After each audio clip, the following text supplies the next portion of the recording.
আসসালামু আলাইকুম। গল্পবিলাস চ্যানেলে আপনাদের সকলকে স্বাগতম জানাচ্ছি। আজকের গল্প পাঠে আপনাদের সাথে আছি আমি আশিক। আজকে আপনাদের জন্য পড়ছি লেখক এনায়েতুল্লাহ আলতামাশের লেখা উপন্যাস ইমানদীপ্ত দাস্তান বইটির দ্বিতীয় খণ্ডের দ্বিতীয় পর্ব। আইওয়ানা নয়, আয়েশা। 1172 সালের ফেব্রুয়ারি মাস। শোবক দুর্গ মুসলমানদের পদানত হলেও শহরে এখনও শান্তি শৃঙ্খলা ফিরে আসেনি।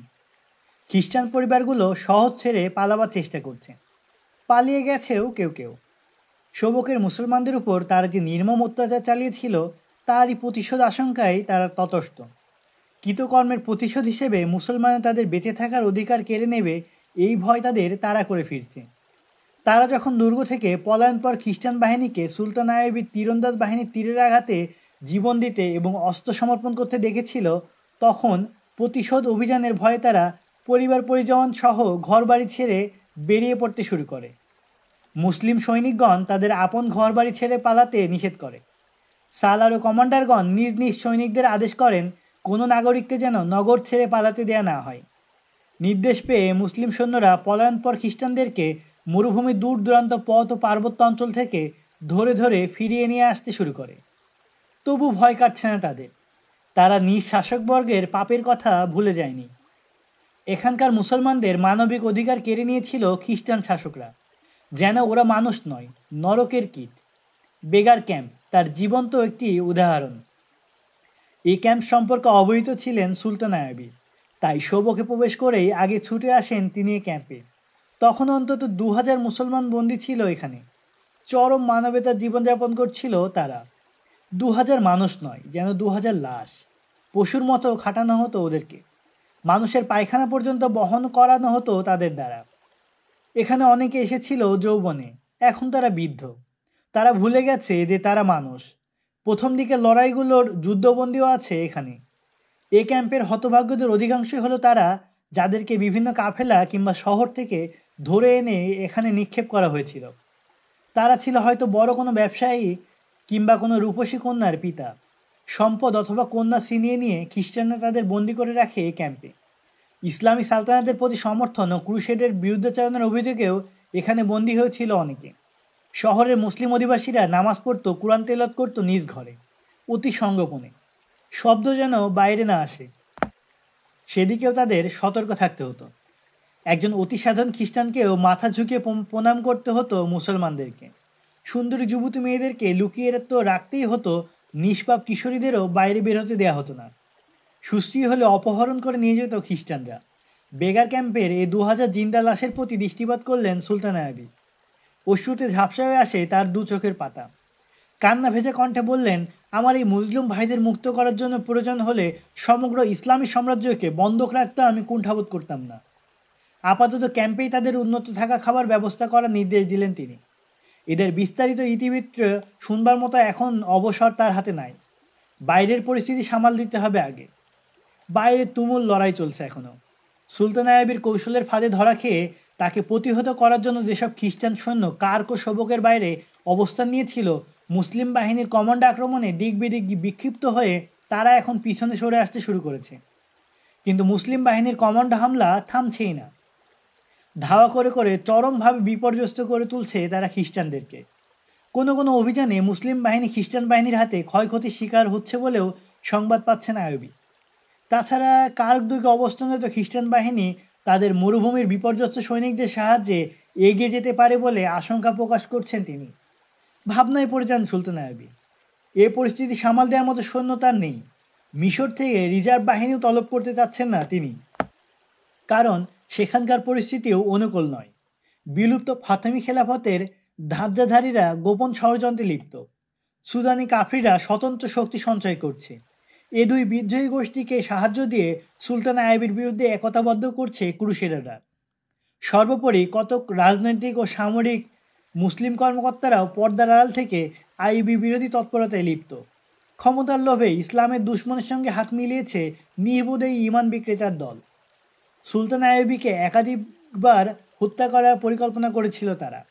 তাদের সঙ্গে এখন এদের গলায় গলায় ভাব। বিশ্বাসঘাতকতার অপরাধে বেশ কিছু মুসলমানকে মৃত্যুদণ্ডও দিয়েছেন সুলতান। কিন্তু একে তিনি খ্রিস্টানদেরই সাফল্য বলে মনে করছেন। তার মতে যাদের তিনি মৃত্যুদণ্ড দিয়েছেন নিঃসন্দেহে তারা ঈমান বিক্রয়কারী গাদ্দার, কিন্তু ছিল তো তারা কালেমা বলা মুসলমান। এ প্রসঙ্গ তুলে সুলতান আইবি বহুবার আক্ষেপ করে বলেছিলেন, হাই, এরা যদি শত্রু মিত্র চিনতে পারত। শোভক দুর্গে এখন সুলতান আইবির পদনাত। দুর্গের পাঁচিলে দাঁড়িয়ে আছেন তিনি, সঙ্গে তার সামরিক উপদেষ্টাবৃন্দ।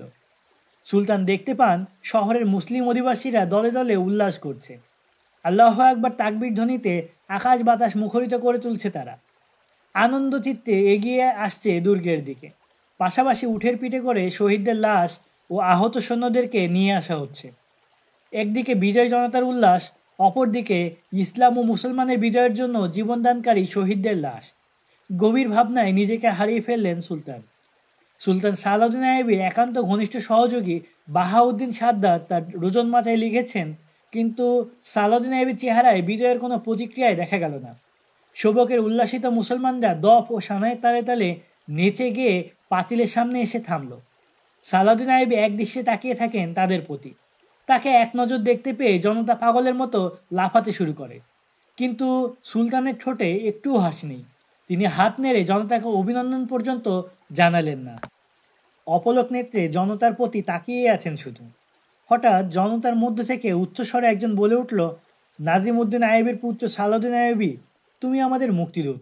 তুমি শোভকের মুসলমানদের জন্য পয়গম্বর হয়ে এসেছ। আমরা তোমাকে সেজদা করি। জনতার মধ্যে থেকে গগন বিদারী তাকবীর ধ্বনি তুলে বলল আরেকজন। এবার নিজেকে খুঁজে পান সুলতান। চৈতন্য ফিরে আসে তার। জনতার মন্তব্যে কেঁপে ওঠে তার সমস্ত শরীর। গম্ভীর কণ্ঠে তিনি বললেন, আমার পাপের বোঝা ভারী করতে ওদের নিষেধ করো। আমি পয়গম্বর নই, পয়গম্বরদের একজন দাসানুদাস মাত্র, আর সেজদার উপযুক্ত তো একমাত্র আল্লাহ। আমি সুলতানের এক রক্ষীকে বললাম, জলদি যাও, জনতাকে এসব স্লোগান বন্ধ করতে বলো। বলো সুলতান এতে অসন্তুষ্ট হচ্ছেন। রক্ষী যেতে উদ্যত হয়। সুলতান তাকে থামিয়ে বললেন, বলবে শান্তভাবে, যেন ওরা মনে কষ্ট না পায়। ওদের আনন্দ উল্লাসে ব্যাঘাত করো না। ওরা যে জাহান্নাম থেকে মুক্তি লাভ করেছে, আমার জীবন ওদের আনন্দের জন্য উৎসর্গিত। আর বলতে পারলেন না সুলতান। আবেগের অতিশয্যে রুদ্ধ হয়ে আসে তার কণ্ঠ। মুখ ফিরিয়ে নেন অন্যদিকে। চোখের কোণে উদ্গত অশ্রু লুকাবার চেষ্টা করেন তিনি। আবার আমাদের প্রতি তাকান, বলেন, আমরা সবেমাত্র ফিলিস্তিনের আঙিনায় এসে পৌঁছেছি। যেতে হবে আমাদের অনেক দূর। রোম উপসাগর যেখান থেকে পশ্চিমে মোড় নিয়েছে, উত্তর দিকে আমাদের যেতে হবে সে পর্যন্ত। আরব ভূমি থেকে সর্বশেষ কুশরাতটিকেও ধাক্কা দিয়ে রোম উপসাগরে নিক্ষেপ করে ডুবিয়ে মেরেই তবে আমরা ক্ষান্ত হব। সুলতান আইবি নায়েবদের নির্দেশ দেন যে শহরময় ঘোষণা করিয়ে দাও, কোনো অমুসলিম নাগরিক যেন এই ভয়ে শহর ছেড়ে না পালায় যে মুসলমানরা তাদের উত্ত্যক্ত করবে। কোনো মুসলিম ফৌজি কিংবা কোনো সাধারণ মুসলমানের আচরণে যদি কোনো অমুসলিম নাগরিক কষ্ট পায়, তবে সে যেন দুর্গের দ্বারে এসে অভিযোগ করে। প্রতিকার সে পাবে। অত্যন্ত জোরালো ভাষায় সুলতান ঘোষণা করলেন, মানুষের জন্য আমরা অশান্তির বার্তা নিয়ে আসিনি, আমরা এসেছি ভালোবাসার পয়গাম নিয়ে। তবে যদি কেউ ইসলামী হুকুমতের বিরুদ্ধে কোনো উক্তি কিংবা কেউ যদি ইসলামী বিরোধী তৎপরতায় লিপ্ত হয়, তবে মুসলিম হোক অথবা অমুসলিম, এর কঠোর শাস্তি তাকে ভোগ করতেই হবে। ইসলামী বিধান মেনে চলতে হবে দেশের সব নাগরিককে। সুলতান আরও আদেশ জারি করেন, নগরীর কোথাও যদি খ্রিস্টান ফৌজি কিংবা গুপ্তচর লুকিয়ে থাকে, সে যেন এক্ষুনি মুসলিম বাহিনীর কাছে আত্মসমর্পণ করে। দেয়াল ভেঙে দুর্গে প্রবেশ করার পর পূর্ব পরিকল্পনা অনুযায়ী আইবি বাহিনী সর্বাগ্রে খ্রিস্টানদের গোয়েন্দা সদর দপ্তরে তল্লাশি চালায়, কিন্তু পাওয়া গেল না গুরুত্বপূর্ণ কিছু। আক্রান্ত হওয়ার পর চতুর খ্রিস্টানরা সর্বাগ্রে এই অফিসটি খালি করে সরিয়ে ফেলে দপ্তরের জরুরি কাগজপত্র। পালিয়ে যায় গোয়েন্দা প্রধান ও তার সহকর্মীরা। তবে ধরা পড়ে যায় 8টি মেয়ে। তাদের তুলে দেয়া হয় আলী বিন সুফিয়ানের হাতে। তিনি তাদের জিজ্ঞাসাবাদ করছেন। তারা জানায় অন্তত 20টি মেয়ে এখান থেকে পালিয়ে গেছে। যে কজন পুরুষ গোয়েন্দা ছিল তারাও পলায়ন করেছে। এদের একজন জানায়, আমার এক সহকর্মী মেয়ে ছিল, নাম তার লুজিনা। হাদিত নামক এক আহত মুসলিম ফৌজিকে পালাতে সাহায্য করার পর সে বিষ পানে আত্মহত্যা করে। বিশৃঙ্খলা দূর করে শান্তি প্রতিষ্ঠা করার তৎপরতা চলছে শোভকে। অন্যদিকে কারকে প্রস্তুত হচ্ছে শোভককে আইবির হাত থেকে মুক্ত করার পরিকল্পনা। আলোচনায় বসছেন তারা। কি হতে কি হয়ে গেল এই ভেবে স্তম্ভিত সবাই। আলেম গোয়েন্দা নিকট থেকে তারা নিশ্চিত রিপোর্ট পেয়েছিলেন যে সুলতান আইবি কার্ক আক্রমণ করবেন। কার্ক অভিমুখে এগিয়ে আসছেন তার বাহিনী। কায়রোর গুপ্তচরদের মারফত একের পর এক তারা এই রিপোর্টই পেয়েছিলেন যে আইয়ুব কার্ক আক্রমণের প্রস্তুতি নিচ্ছেন। অভিযানের কমান্ডে থাকবেন সুলতান নিজে। কিন্তু মাঝপথে সৈন্যরা কার্কের পথ ছেড়ে অন্য পথ ধরে। তারা এমন কৌশল অবলম্বন করে যে তাদের প্রতিহত করার জন্য প্রেরিত খ্রিস্টান বাহিনী তাদের কমান্ডো বাহিনীর হাতে বিপর্যস্ত হতে শুরু করে। সুলতান আইয়ুব আক্রমণ করে দখল করে নেন শোবকের মতো শক্তিশালী দুর্গ। বিষয়টি একটি গুরুত্বপূর্ণ প্রশ্ন হয়ে দেখা দেয় সকলের মনে। এই জন্য অভিযুক্ত করা হয় আইয়ুবের বন্দিদশা থেকে মুক্তিপ্রাপ্ত আলেম গোয়েন্দাকে। তার প্রদত্ত ভুল তথ্যই খ্রিস্টানদের শোষণীয় পরিণতির জন্য দায়ী বলে সকলের অভিমত। হাতকড়া পরিয়ে কনফারেন্সে হাজির করা হলো তাকে। নিজেকে নির্দোষ প্রমাণ করার শেষ চেষ্টা করে গোয়েন্দা। আইয়ুবের মুখ থেকে এই তথ্য সে কীভাবে পেয়েছিল পুনরায় তা বিবৃত করে সকলের সামনে। অবশেষে বলল, আমার দেয়া তথ্যে সন্দেহ থাকলে সংশ্লিষ্ট বিভাগ সে অনুযায়ী কাজ না করলেই পারত। আমার রিপোর্টে গ্রাহ্য না করলেই তো আর এই বিপর্যয় ঘটত না। প্রশ্ন আসে গোয়েন্দা প্রধান হারমোনের উপর। এত বড় বিচক্ষণ গুপ্তচর হওয়া সত্ত্বেও চোখ বুজে আপনি এই রিপোর্ট মেনে নিলেন কেন? কি করেই বা বুঝলেন যে রিপোর্টটি সঠিক? জানতে চায় এক ঊর্ধ্বতন কর্মকর্তা। এ প্রসঙ্গে আমার অনেক কথা আছে। সঙ্গত কারণে আমি দাবি করতে পারি যে গুপ্ততার ভিত্তিতে আমি বিচক্ষণ। কিন্তু ইতিপূর্বে আমার বিচক্ষণতা ও আমার গোয়েন্দার শ্রম ও কোরবানিকে বহুবার অগ্রাহ্য করা হয়েছে। ফলে আমার যোগ্যতা বলি হয়ে গেছে সামরিক ও প্রশাসনিক কর্মকর্তাদের নির্দেশের যুগকাণ্ঠে। এখানে উপস্থিত আছেন 3 জন রাষ্ট্রনায়ক, আছেন তাদের সম্মিলিত কমান্ডের উচ্চপদস্থ এক কমান্ডারও। অবিশ্বাস্য শোচনীয় এক পর্যায়ের বিপর্যস্ত আমরা। শোবকের মতো শক্ত দুর্গ আমাদের হাতছাড়া। আমাদের মাইলের পর মাইল বিশাল বিস্তৃত এলাকা এখন মুসলমানদের কবজায়। আমাদের বছরের রসদপাতি ও মূল্যবান জিনিসপত্র এখন দুশমনের হাতে। শোবকের জনগণ এখন মুসলমানদের গোলাম। এর জন্য দায়ী কে? বেয়াদবি মাপ করলে আমি আপনাদের প্রত্যেককে একটি কথা স্মরণ করে দিতে চাই যে আমরা শপথ করেছিলাম কুরুশের মর্যাদা প্রতিষ্ঠা ও রক্ষার জন্য আমরা আমাদের জীবন উৎসর্গ করব।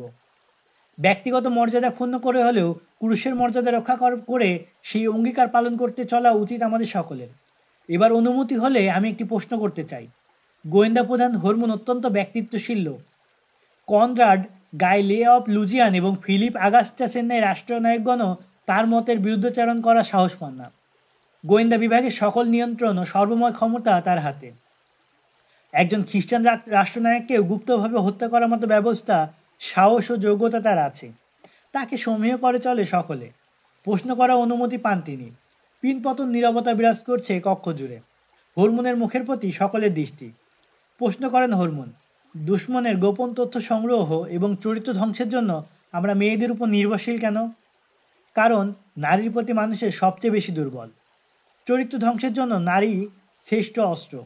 নারীর হাড্ডি মাংসের এই দেহের মাধ্যমে হোক কিংবা সাহিত্যের মাধ্যমে নারীর রূপ সৌন্দর্য, দেহসৌষ্ঠব্য ও আকর্ষণের কথা ফুটিয়ে তোলা হোক, মানুষের চারিত্রিক পদলস্তনের নারীর বিকল্প নেই। তুমি কি একথা অস্বীকার করতে পারবে যে আরবের বহু আমির উজিরকে নারীর হাতে আমরা আমাদের গোলামে পরিণত করেছি? বললেন এক সম্রাট।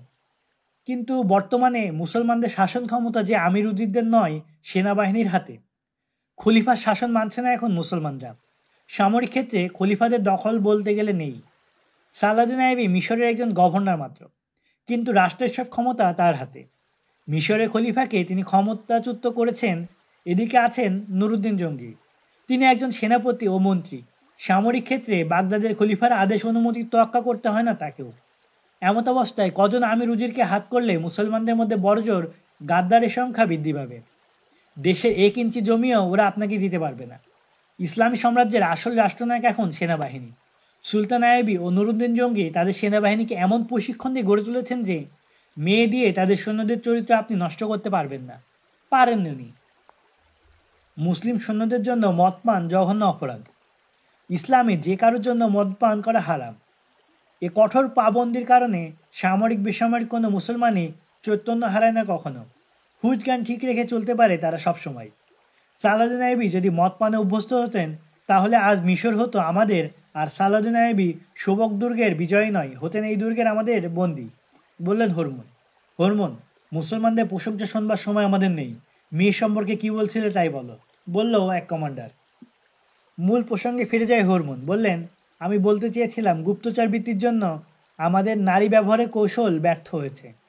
গত 2 বছরে অতি মূল্যবান মেয়েদেরকে মিশরে পাঠিয়ে আমরা মুসলিম সৈন্যদের হাতে তাদের খুন করিয়েছি। নারী হলো আবেগপ্রবণ জাতি। মেয়েদের আমরা যত কড়া প্রশিক্ষণই দেয় না কেন, তারা পুরুষের মতো পাথর হতে পারে না। আমরা তাদের ঝুঁকিপূর্ণ কাজে ব্যবহার করি, কিন্তু কোমল হৃদয়ের কারণে তারা অনেক সময় পরিস্থিতির কাছে নতি স্বীকার করে। ফল আসে বিপরীত। মেয়েরা ধরা পড়ে শত্রুর হাতে। মুসলিম সৈন্যরা তাদের উপর অত্যাচার না করে সসম্মানে আশ্রয় দেয়। পরনারীকে তারা হারাম মনে করে। ওদের চরিত্র দেখে আমাদের মেয়েরা প্রভাবিত হয়ে পড়ে, দুর্বল হয়ে পড়ে ইসলাম ও মুসলমানের প্রতি। এই তো সম্প্রতি আইয়ুবের এক কমান্ডার একদল দস্যুর সঙ্গে লড়াই করে আমাদের এক মেয়ের জীবন ও সম্ভ্রম রক্ষা করেছে। গুরুতর আহত হয়েছে নিজে। মেয়েটি তাকে সঙ্গে করে শোভকে নিয়ে আসে। আমরা তাকে বেগার ক্যাম্পে ফেলে আসি, কিন্তু মেয়েটি এক সেনা অফিসারের সামরিক উর্দি চুরি করে তাকে পরিয়ে নিজের ঘোড়ায় করে পার করে দিয়েছে। আমি মেয়েটিকে ধরে ফেলি, কিন্তু বিষ পান করে আত্মহত্যা করেছে ও। তার ভাষ্যমতে আত্মহত্যা সে শাস্তির ভয় করেনি। মুসলিম ফৌজির আদর্শ দেখে তার সংস্পর্শে গিয়ে তার উপলব্ধি আসে যে সে পাপী এবং নিজের দেহকে প্রতারণার ফাঁদ হিসেবে ব্যবহার করছে। এই অনুভূতি তার এত তীব্র ছিল যে শেষ পর্যন্ত মেয়েটি আত্মহত্যার পথ বেছে নেয়। আমাদের বেশিরভাগ গোয়েন্দা মেয়েই এমন যে শৈশবে তাদেরকে বাবা মার কোল কিংবা মুসলমানদের বিভিন্ন কাফেলা থেকে অপহরণ করে এনেছিলাম। এখন তারা যুবতী।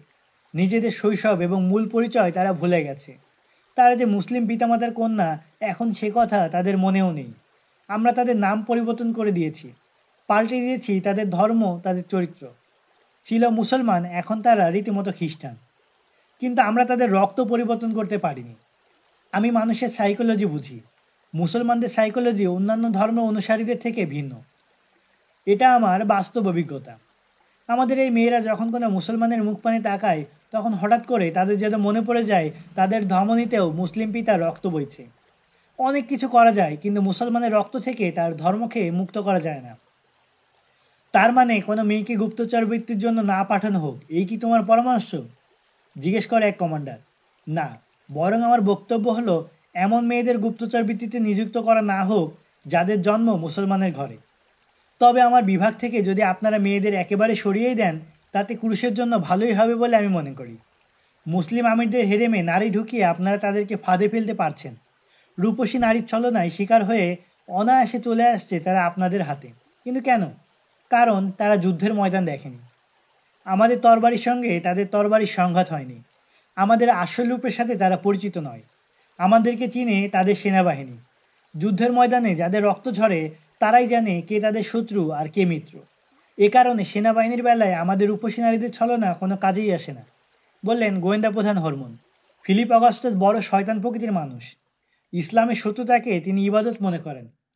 তিনি বললেন, দৃষ্টি তোমার সীমাবদ্ধ হরমোন। তুমি দেখছো শুধু সালাউদ্দিন আইয়ুবী আর নুরুদ্দিন জঙ্গিকে। আমাদের দৃষ্টি ইসলামের উপর।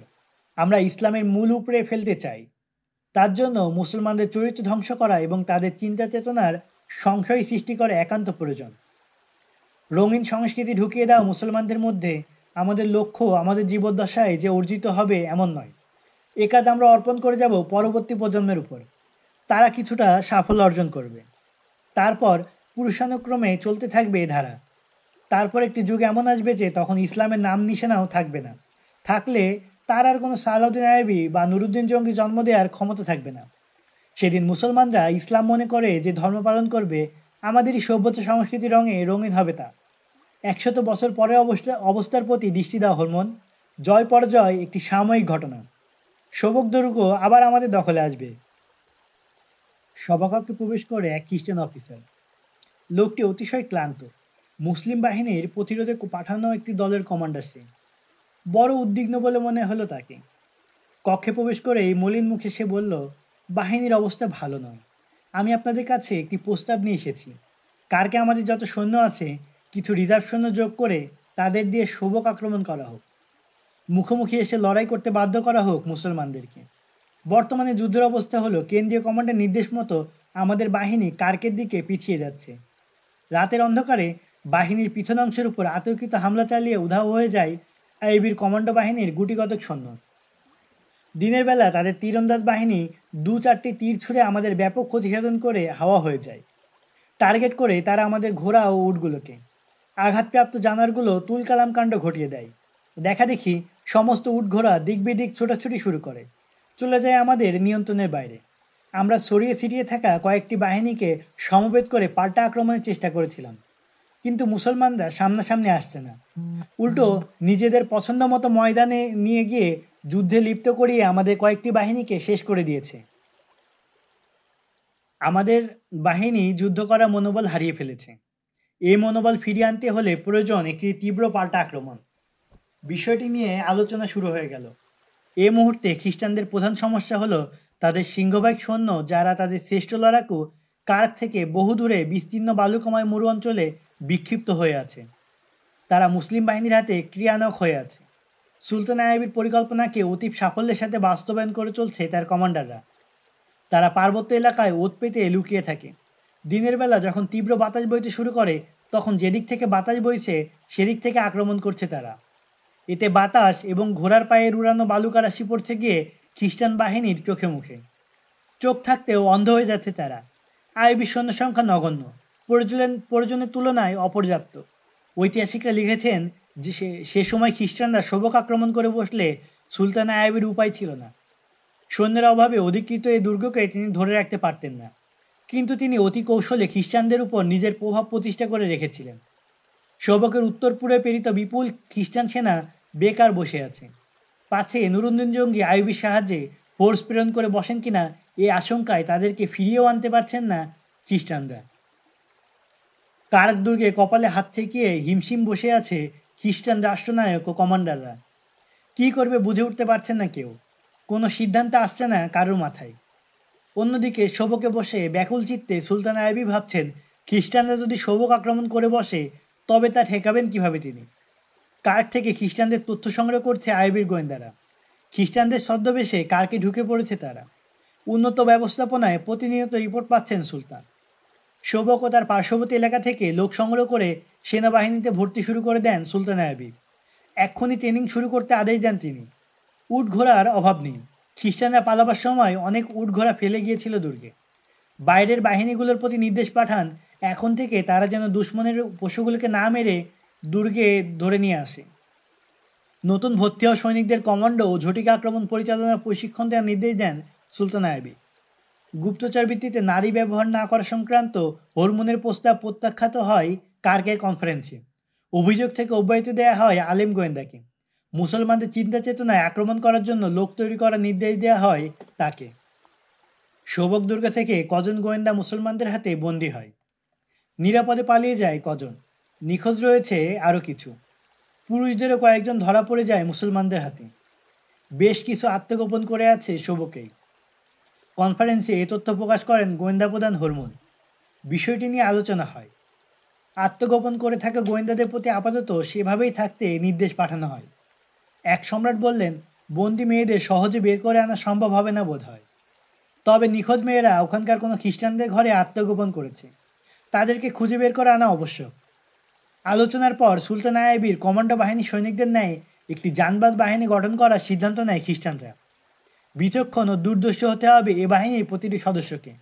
আরবি কিংবা মিশরি ভাষায় জানা থাকতে হবে প্রত্যেকের। মুসলিম বেশে সবক যাবে তারা, গিয়ে বলবে খ্রিস্টানদের অত্যাচারে অতিষ্ঠ হয়ে আমরা কার্ক থেকে পালিয়ে এসেছি। সবকে আটকে পড়া গোয়েন্দা মেয়েদের খুঁজে বের করে নিয়ে আসা হবে তাদের দায়িত্ব। বিভিন্ন জেল থেকে যেসব কয়েদিকে তাদের ইচ্ছায় সেনাবাহিনীতে ভর্তি করা হয়েছিল, এ বাহিনীতে আনতে হবে তাদেরকে, যারা সবকে ছিল এবং সবকের অলিগলি যাদের পরিচিত। বিখ্যাত ইতিহাস লেখক উইলিয়াম অফ টায়ার সবক বিজয়ের পর্যালোচনা করতে গিয়ে খ্রিস্টানদের সমালোচনা করে বলেছেন, খ্রিস্টানরা সুন্দরী মেয়েদের দ্বারা মুসলমানদের দেশে গুপ্তচর বৃত্তি, নাশকতা ও মুসলমানদের চরিত্র ধ্বংস করার প্রতি বেশি মনোযোগী ছিল। এর থেকে প্রমাণ পাওয়া যায় যে তাদের চরিত্রটা ছিল কত নোংরা। তারা মুসলমানদের কয়েকজন সেনা কর্মকর্তাকে হাত করতে সক্ষম হয়েছিল ঠিক, কিন্তু কোনো জাতি এবং তার সেনাবাহিনীর জাতীয় চেতনাকে ধ্বংস করা যে সহজ নয় তা তারা বুঝতে পারেনি। তাদের রূপসী মেয়েদের অপহরণ করে বিজিত অঞ্চল সময়ে ব্যাপকভাবে নারীর সম্ভ্রমহানি ও গণহত্যা চালিয়ে সর্বোপরি নিরপরাধ মুসলমানদেরকে ধরে ধরে বেগার ক্যাম্পে নিক্ষেপ করে খ্রিস্টানরা মুসলমানদের ক্ষতি করতে চেয়েছিল, কিন্তু ফল হয়েছিল সম্পূর্ণ বিপরীত। এসব ঘটনা উল্টো মুসলমানদেরকে জাগিয়ে তুলেছিল। প্রতিশোধ স্পৃহায় তারা আরও বিক্ষুব্ধ হয়ে উঠেছিল। কোনোভাবেই খ্রিস্টানরা তখন মুসলমানদের জাতীয় ও সামরিক চেতনাকে ক্ষুণ্ণ করতে পারেনি। মুসলমানদের সারিতে কয়েকজন গাদ্দার তৈরি করে ইসলামের মর্যাদা ক্ষুণ্ণ করা যায় না কখনো। ঐতিহাসিকগণ আরও লিখেছেন, যখন খ্রিস্টানদের সবক আক্রমণ করা ছিল একান্ত প্রয়োজন, যখন সুলতান আইয়ুবী ছিলেন সামরিক শক্তিতে দুর্বল, তখন কিনা খ্রিস্টানরা সবক থেকে কয়েকটি মেয়েকে মুক্ত করার চিন্তায় ছিল বিভোর। সালাউদ্দিন আইয়ুবীর সামরিক দূরদর্শিতার প্রশংসা না করে পারা যায় না। সমশক্তিতে দুর্বল হওয়া সত্ত্বেও তিনি খ্রিস্টানদের মনে আতঙ্ক সৃষ্টি করতে সক্ষম হয়েছিলেন। কৌশলের মারপ্যাচ আটকিয়ে তিনি খ্রিস্টান বাহিনীকে এদিক সেদিক বিক্ষিপ্ত করে দিয়েছিলেন। ফলে তারা বড় ধরনের কোনো অভিযান পরিচালনার সাহসই হারিয়ে ফেলে। তাছাড়া মুসলিম বাহিনী ছিল দেশপ্রেম ও ইমানি চেতনায় উজ্জীবিত। খুদ পিপাসায় কাতর হয়েও যুদ্ধ থেকে পিছপা হয়নি তারা। কিন্তু খ্রিস্টান বাহিনী ছিল এই চেতনা থেকে বঞ্চিত। তারা যখন তাদের কমান্ডারদের পিছপা হতে দেখল, সঙ্গে সঙ্গে তাদের যুদ্ধ করার মনোবল হারিয়ে গেল। সাহস নিয়ে ঝাঁপিয়ে পড়লে আইয়ুবী বাহিনীকে বিপর্যস্ত করা খ্রিস্টানদের পক্ষে কঠিন কিছু ছিল না। কিন্তু তখন তারা গুরুত্বপূর্ণ সামরিক অভিযান বাদ দিয়ে ক্ষুদ্র ক্ষুদ্র বিষয় নিয়ে ব্যস্ত হয়ে পড়ল। সেই কালে খ্রিস্টান ঐতিহাসিকদের সুর টেনে 2-3 জন ঐতিহাসিক লিখেছেন যে সালাউদ্দিন আইয়ুবী লাগাতার 2টি বছর সবক অবরোধ করে রেখে অবশেষে ব্যর্থ হয়ে ফিরে যান। সালাউদ্দিন আইয়ুবী ও নুরুদ্দিন জঙ্গির মধ্যে একটি ভুল বোঝাবুঝি তার কারণ। জঙ্গির উপদেষ্টাগণ তাকে তথ্য দেয় যে সালাউদ্দিন আইয়ুবী মিশরকে নিজের একচ্ছত্র অধিকারে রেখে ফিলিস্তিনেরও একক রাষ্ট্রনায়ক হতে চান। তার পরিকল্পনা ফিলিস্তিন কব্জা করে তিনি জঙ্গিকে ক্ষমতাচ্যুত করবেন। ঐতিহাসিকগণ লিখেছেন, এ তথ্য পেয়ে নুরুদ্দিন জঙ্গি সবক অভিমুখে সৈন্য প্রেরণ করেন, উদ্দেশ্য সবকের সামরিক ক্ষমতা হাতে নিয়ে। আইয়ুবী সহযোগিতার নাম করে জঙ্গির বাহিনী সবক এসে পৌঁছে, কিন্তু আইয়ুবী তাদের গোপন পরিকল্পনার কথা টের পেয়ে যান। গোয়েন্দা মারফত এ তথ্য পেয়ে সুলতান আইয়ুবী মনে প্রচণ্ড আঘাত পান এবং অবরোধ তুলে নিয়ে ভগ্ন হৃদয়ে মিশর ফিরে যান। তবে খ্রিস্টানরা নুরুদ্দিন জঙ্গিকে সুলতান আইয়ুবীর বিরুদ্ধে উস্কে দেওয়ার অপচেষ্টা করেনি যে তা নয়, সুলতান আইয়ুবীর পিতাও সে অপপ্রচারে বিভ্রান্ত হয়ে পড়েন। আইয়ুবীর পিতা নাজিমউদ্দিন আইয়ুবী দীর্ঘ পথ অতিক্রম করে হঠাৎ একদিন সবক এসে হাজির হন। হঠাৎ পিতাকে দেখে তিনি বিস্মিত হয়ে পড়েন, ভাবলেন তিনি হয়তো পুত্রকে বিজয়ের মুবারকবাদ দিতে এসেছেন। পিতা পুত্রের সাক্ষাৎ হলো। সুলতান বসা থেকে উঠে দাঁড়িয়ে সালাম মুসাফাহা করলেন, কিন্তু নাজিমউদ্দিন আইয়ুব কোনো ভূমিকা ছাড়াই অত্যন্ত গম্ভীর কণ্ঠে বললেন যে নুরুদ্দিন জঙ্গি আমার ন্যায় অখ্যাত অপরিচিত ব্যক্তির পুত্রকে মিশরের রাষ্ট্রনায়ক বানালেন, সে কি অজ্ঞ? তোমার পুত্র ব্যক্তিগত ক্ষমতার মোহে ইসলামী সাম্রাজ্যের অতন্দ্র প্রহরী নুরুদ্দিন জঙ্গি দুশ্মন হয়ে গেছে, এ কথাটাও শুনতে হলো আমাকে। যাও, নুরুদ্দিন জঙ্গির পায়ে পড়ে ক্ষমা নিয়ে আসো। বিষয়টা নিয়ে আলোচনা হলো। ভুল ভাঙল নাজিমউদ্দিন আইয়ুবের। স্পষ্ট হয়ে গেল যে এটি খ্রিস্টানদের ষড়যন্ত্র ও অপপ্রচারেরই ফল। সুলতান আইয়ুবী তার বিশেষ দূত ও বিখ্যাত ফকি ঈসা এলাকারিকে সঙ্গে দিয়ে পিতাকে বিদায় করলেন এবং এলাকারির কাছে নুরুদ্দিন জঙ্গি বরাবর একটি পত্র দেন, সঙ্গে সবকের কিছু উপহার সামগ্রীও দিয়ে দেন। সেই পত্রে তিনি লিখেছেন, মূল্যবান হাদিয়া সবকের দুর্গ, তাও আমি আপনার পায়ে নিবেদন করছি। এরপর কায়ক দুর্গও পেশ করবো ইনশাআল্লাহ। এ পত্রে সুলতান আইয়ুবী প্রচ্ছন্নভাবে নুরুদ্দিন জঙ্গিকে খ্রিস্টানদের নিত্য নতুন ষড়যন্ত্রের কথা স্মরণ করিয়ে সতর্ক থাকার পরামর্শ দেন। পত্রে সুলতান আইয়ুবী সবকের বর্তমান পরিস্থিতি ও তার বাহিনীর অবস্থান বিস্তারিতভাবে তুলে ধরেন এবং কয়েকটি বৈপ্লবিক প্রস্তাব পেশ করেন। জঙ্গিকে তিনি লিখেন, দুশ্মন আমাদের ভূখণ্ডে জেঁকে বসেছে, তারা যুদ্ধ করছে আমাদের সাথে, গভীর চক্রান্তের মাধ্যমে গাদ্দার সৃষ্টি করছে তারা আমাদের মাঝে। আমাদের অসামরিক নেতৃত্ব কেবল ব্যর্থ নয়, ইসলামী সাম্রাজ্যের জন্য বিরাট এক হুমকি হয়ে দাঁড়িয়েছে। অথচ ঘরবাড়ি ছেড়ে অনেক দূরে উত্তপ্ত বালুকাময় মরুভূমিতে জীবনের মায়া ত্যাগ করে আমরা শত্রুর সঙ্গে লড়াই করছি। আমাদের অকুতোভয় মুজাহিদরা লড়াই করছে আর জীবন দিচ্ছে। দিনের পর দিন না খেয়েও তারা যুদ্ধে চালিয়ে যাচ্ছে। খুদ পিপাসায় কাতর হয়েও তারা থামছে না। শাহাদতের পর কাফন পর্যন্ত জুটছে না তাদের। ঘোড়ার পদতলে পিষ্ট হচ্ছে তাদের লাশ। শ্রীগাল শকুনের খোরাকে পরিণত হচ্ছে তাদের মৃতদেহ। ইসলামের মাহাত্ম্য ও জাতির মর্যাদা তারা যতটুকু বুঝে আর কেউ বুঝে না। ইসলাম ও জাতির জন্য আমাদের অসামরিক শাসকবর্গকে এক ফোঁটা রক্ত ঝরাতে হয় না। তারা যুদ্ধের ময়দান থেকে বহু দূরে নিরাপদে পোশাকে ভোগবিলাসে লিপ্ত থাকে। অপরূপা সুন্দরী ও বাকচতুর নারী আর ইউরোপের মদ দিয়ে শত্রুরা তাদেরকে নিজেদের ভক্ত অনুরক্তে পরিণত করছে। দিন ইমামের সমুন্নতির জন্য আমরা জীবন দিচ্ছি, আর তারা কিনা দুশ্মনের হাতে ইমান বিক্রি করে আয়েশ করছে, শক্ত করছে কাফেরদের হাত। সুলতান আইয়ুব আরও লিখেন, আমি ফিলিস্তিনের দোরগোড়ায় এসে পৌঁছেছি। সংকল্প নিয়েছি সমগ্র ফিলিস্তিন জয় না করে ফিরব না। আপনি অসামরিক নেতৃবর্গের উপর কড়া নজর রাখুন। আলেমদের বলে দিন তারা যেন মসজিদে মসজিদে এবং সর্বত্র এই ঘোষণা জানিয়ে দেয় যে ইসলামী সাম্রাজ্যের খলিফা শুধু একজন বাগদাদের খলিফা। এক খলিফার অনুগত্য মেনে চলতে হবে সব মুসলমানের। খুতবায় খলিফার নাম যেন কেউ উচ্চারণ না করে। আল্লাহ ও তার রাসূলের নামই আমাদের জন্য যথেষ্ট। খলিফা কিংবা তার কোনো গভর্নর বাইরে বের হলে রক্ষী বাহিনী ছাড়া কোনো সাধারণ মানুষ তাদের পিছু যেন না হাঁটে, মাথা নত করে তাদের সালাম না করে। বলে দেবেন, পথে সুলতান আইবি সর্বাধিক গুরুত্বপূর্ণ যে কথাটি লিখেছেন তা হলো শিয়া সুন্নি বিরোধ বেড়ে চলছে। ফাতেমি খেলাফতের পতন এই বিরোধকে বেশি উস্কে দিয়েছে। এর অবসান ঘটাতে হবে। খেলাফত ও হুকুমত সুন্নি বটে, কিন্তু তাই বলে শিয়াদের গোলামে পরিণত করা অধিকার কারণ নেই। পত্রখানা নুরুদ্দিন জঙ্গির হাতে গিয়ে পৌঁছল। আইবির প্রস্তাবলীর প্রতি তিনি পূর্ণ সমর্থন ব্যক্ত করেন। তৎক্ষণাৎ তিনি তা বাস্তবায়নে কাজ শুরু করে দেন। অত্যন্ত বুদ্ধিমত্তা ও প্রেম ভালোবাসার মাধ্যমে সুলতান আইবিও নিজ অঞ্চলে শিয়া সুন্নি বিরোধের অবসান ঘটাতে শুরু করেন। সুলতান আইবির উপর পাল্টা আক্রমণের পরিকল্পনা করছে খ্রিস্টানরা। সংঘাত এড়িয়ে কৌশলে বেরিয়ে আসার নির্দেশ প্রেরণ করে তারা মরুভূমির বিক্ষিপ্ত সৈনিকদের প্রতি। পাশাপাশি 40 সদস্যের একটি কমান্ডো বাহিনীও গঠন করে ফেলে তারা। নির্যাতিত মুসলিম বেশে শোভক প্রবেশ করে আটকে পড়া গুপ্তচর মেয়েদের বের করে আনবে তারা। সুলতান আইবির অনুপস্থিতির সুযোগে খ্রিস্টানরা মিশরে তাদের নাশকতার কার্যক্রম জোরদার করার সিদ্ধান্ত নেয়। দ্রুত সুদানি ও ফাতেমিদের ঐক্যবদ্ধ করে কায়রো দখল করে নেয়ার পরিকল্পনা করে তারা। শোভক ও কার্গের মধ্যবর্তী অঞ্চলে চলছে ব্যাপক রক্তপাত। এলাকাটি সম্পূর্ণ অসমতল। স্থানে স্থানে মাটি ও বালির উঁচু উঁচু টিলা। ঢুকে পড়লে বের হওয়ার পথ খুঁজে পাওয়া দুষ্কর। এ দুর্গম পার্বত্য অঞ্চলে ধুকে ধুকে মরছে খ্রিস্টানরা, তেমনি মুসলিম বাহিনীও। মুসলমানদের ভয়ে শোভক থেকে পালিয়ে আসা বেসামরিক খ্রিস্টানরাও এখানে এসে পথ ভুলে মৃত্যুর কোলে ঢলে পড়ছে। শূন্য ঝাঁকে ঝাঁকে উড়ে বেড়াচ্ছে শকুনের দল। তাদের আনন্দের সীমা নেই। মানুষের গোশতে পরিপূর্ণ তাদের পেট। হিংস্র প্রাণীরা খাবলেনি খাচ্ছে নিহতদের লাশ। মরুভূমির কোথাও আছে খেজুর বাগান, আছে পানির ঝর্ণা। ক্ষুদ পিপাসায় ক্লান্ত ও আহত অনেক মানুষ জীবন বাঁচানোর আশায় ছুটে আসছে ওখানে, কিন্তু জীবন নিয়ে আর ফিরে যেতে পারছে না একজনও। আম্মাদ হাশেমি মুসলিম বাহিনীর এক প্লাটুন কমান্ডার। বাড়ি তার সিরিয়া। খ্রিস্টানদের বিরুদ্ধে তার প্রচণ্ড ক্ষোভ।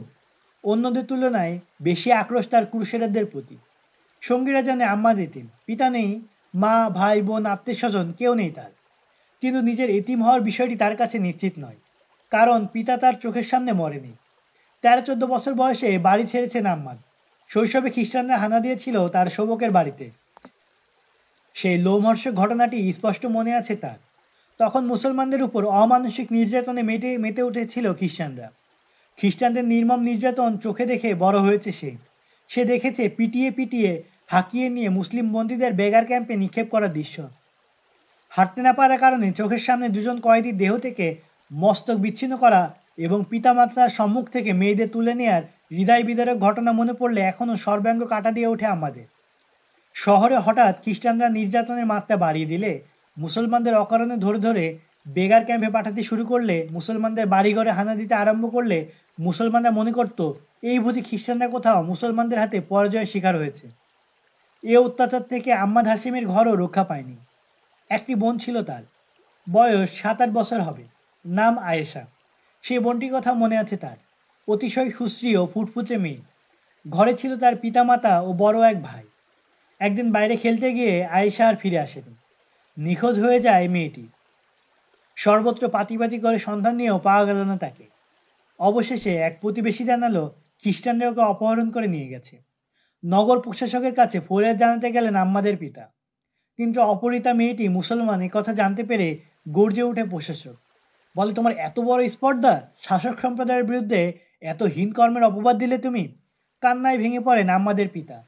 ভারাক্রান্ত হৃদয়ে ঘরে ফিরে আসেন তিনি। অর্জির ফল জানালেন সকলকে।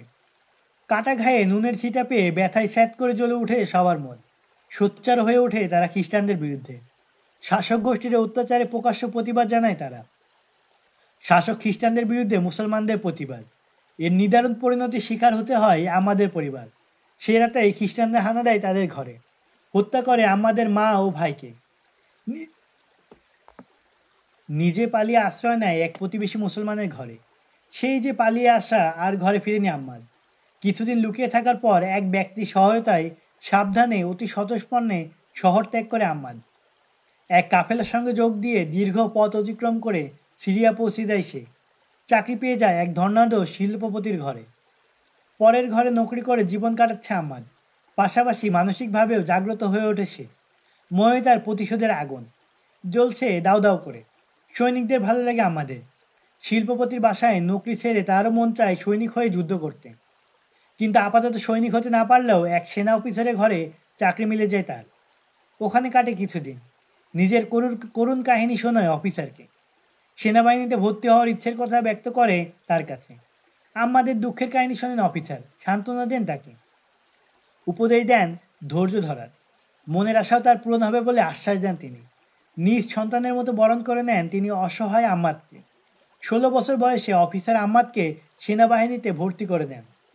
প্রতিশোধ স্পৃহায় ব্যাকুল হয়ে আসে আম্মাদ। 3-4টি লড়াই অংশ নেয় সে।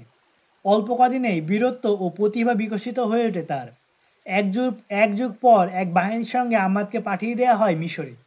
সুলতান আইবির সাহায্যে নুরুদ্দিন জঙ্গি প্রেরণ করেছিলেন এই বাহিনীটিকে। মিশরে কাটে তার 2 বছর। এবার তার মনের আশা পূরণ হওয়ার পালা। সবক অভিমুখে অংশগ্রহণকারী সৈনিকদের তালিকায় আমাদের নামও এসে যায়। মরুভূমিতে খ্রিস্টান বাহিনীর উপর আক্রমণ পরিচালনাকারী মুসলিম বাহিনীগুলোর একটির কমান্ডার নিযুক্ত করা হয় তাকে। মনের ক্ষোভ প্রশমিত করার সুযোগ পেয়ে যায় আম্মাদ। এই সেই খ্রিস্টান বাহিনী যারা অপহরণ করে নিয়ে গিয়েছিল আম্মাদের 7 বছর বয়সের নিষ্পাপ অবুঝ বোন আয়েশাকে।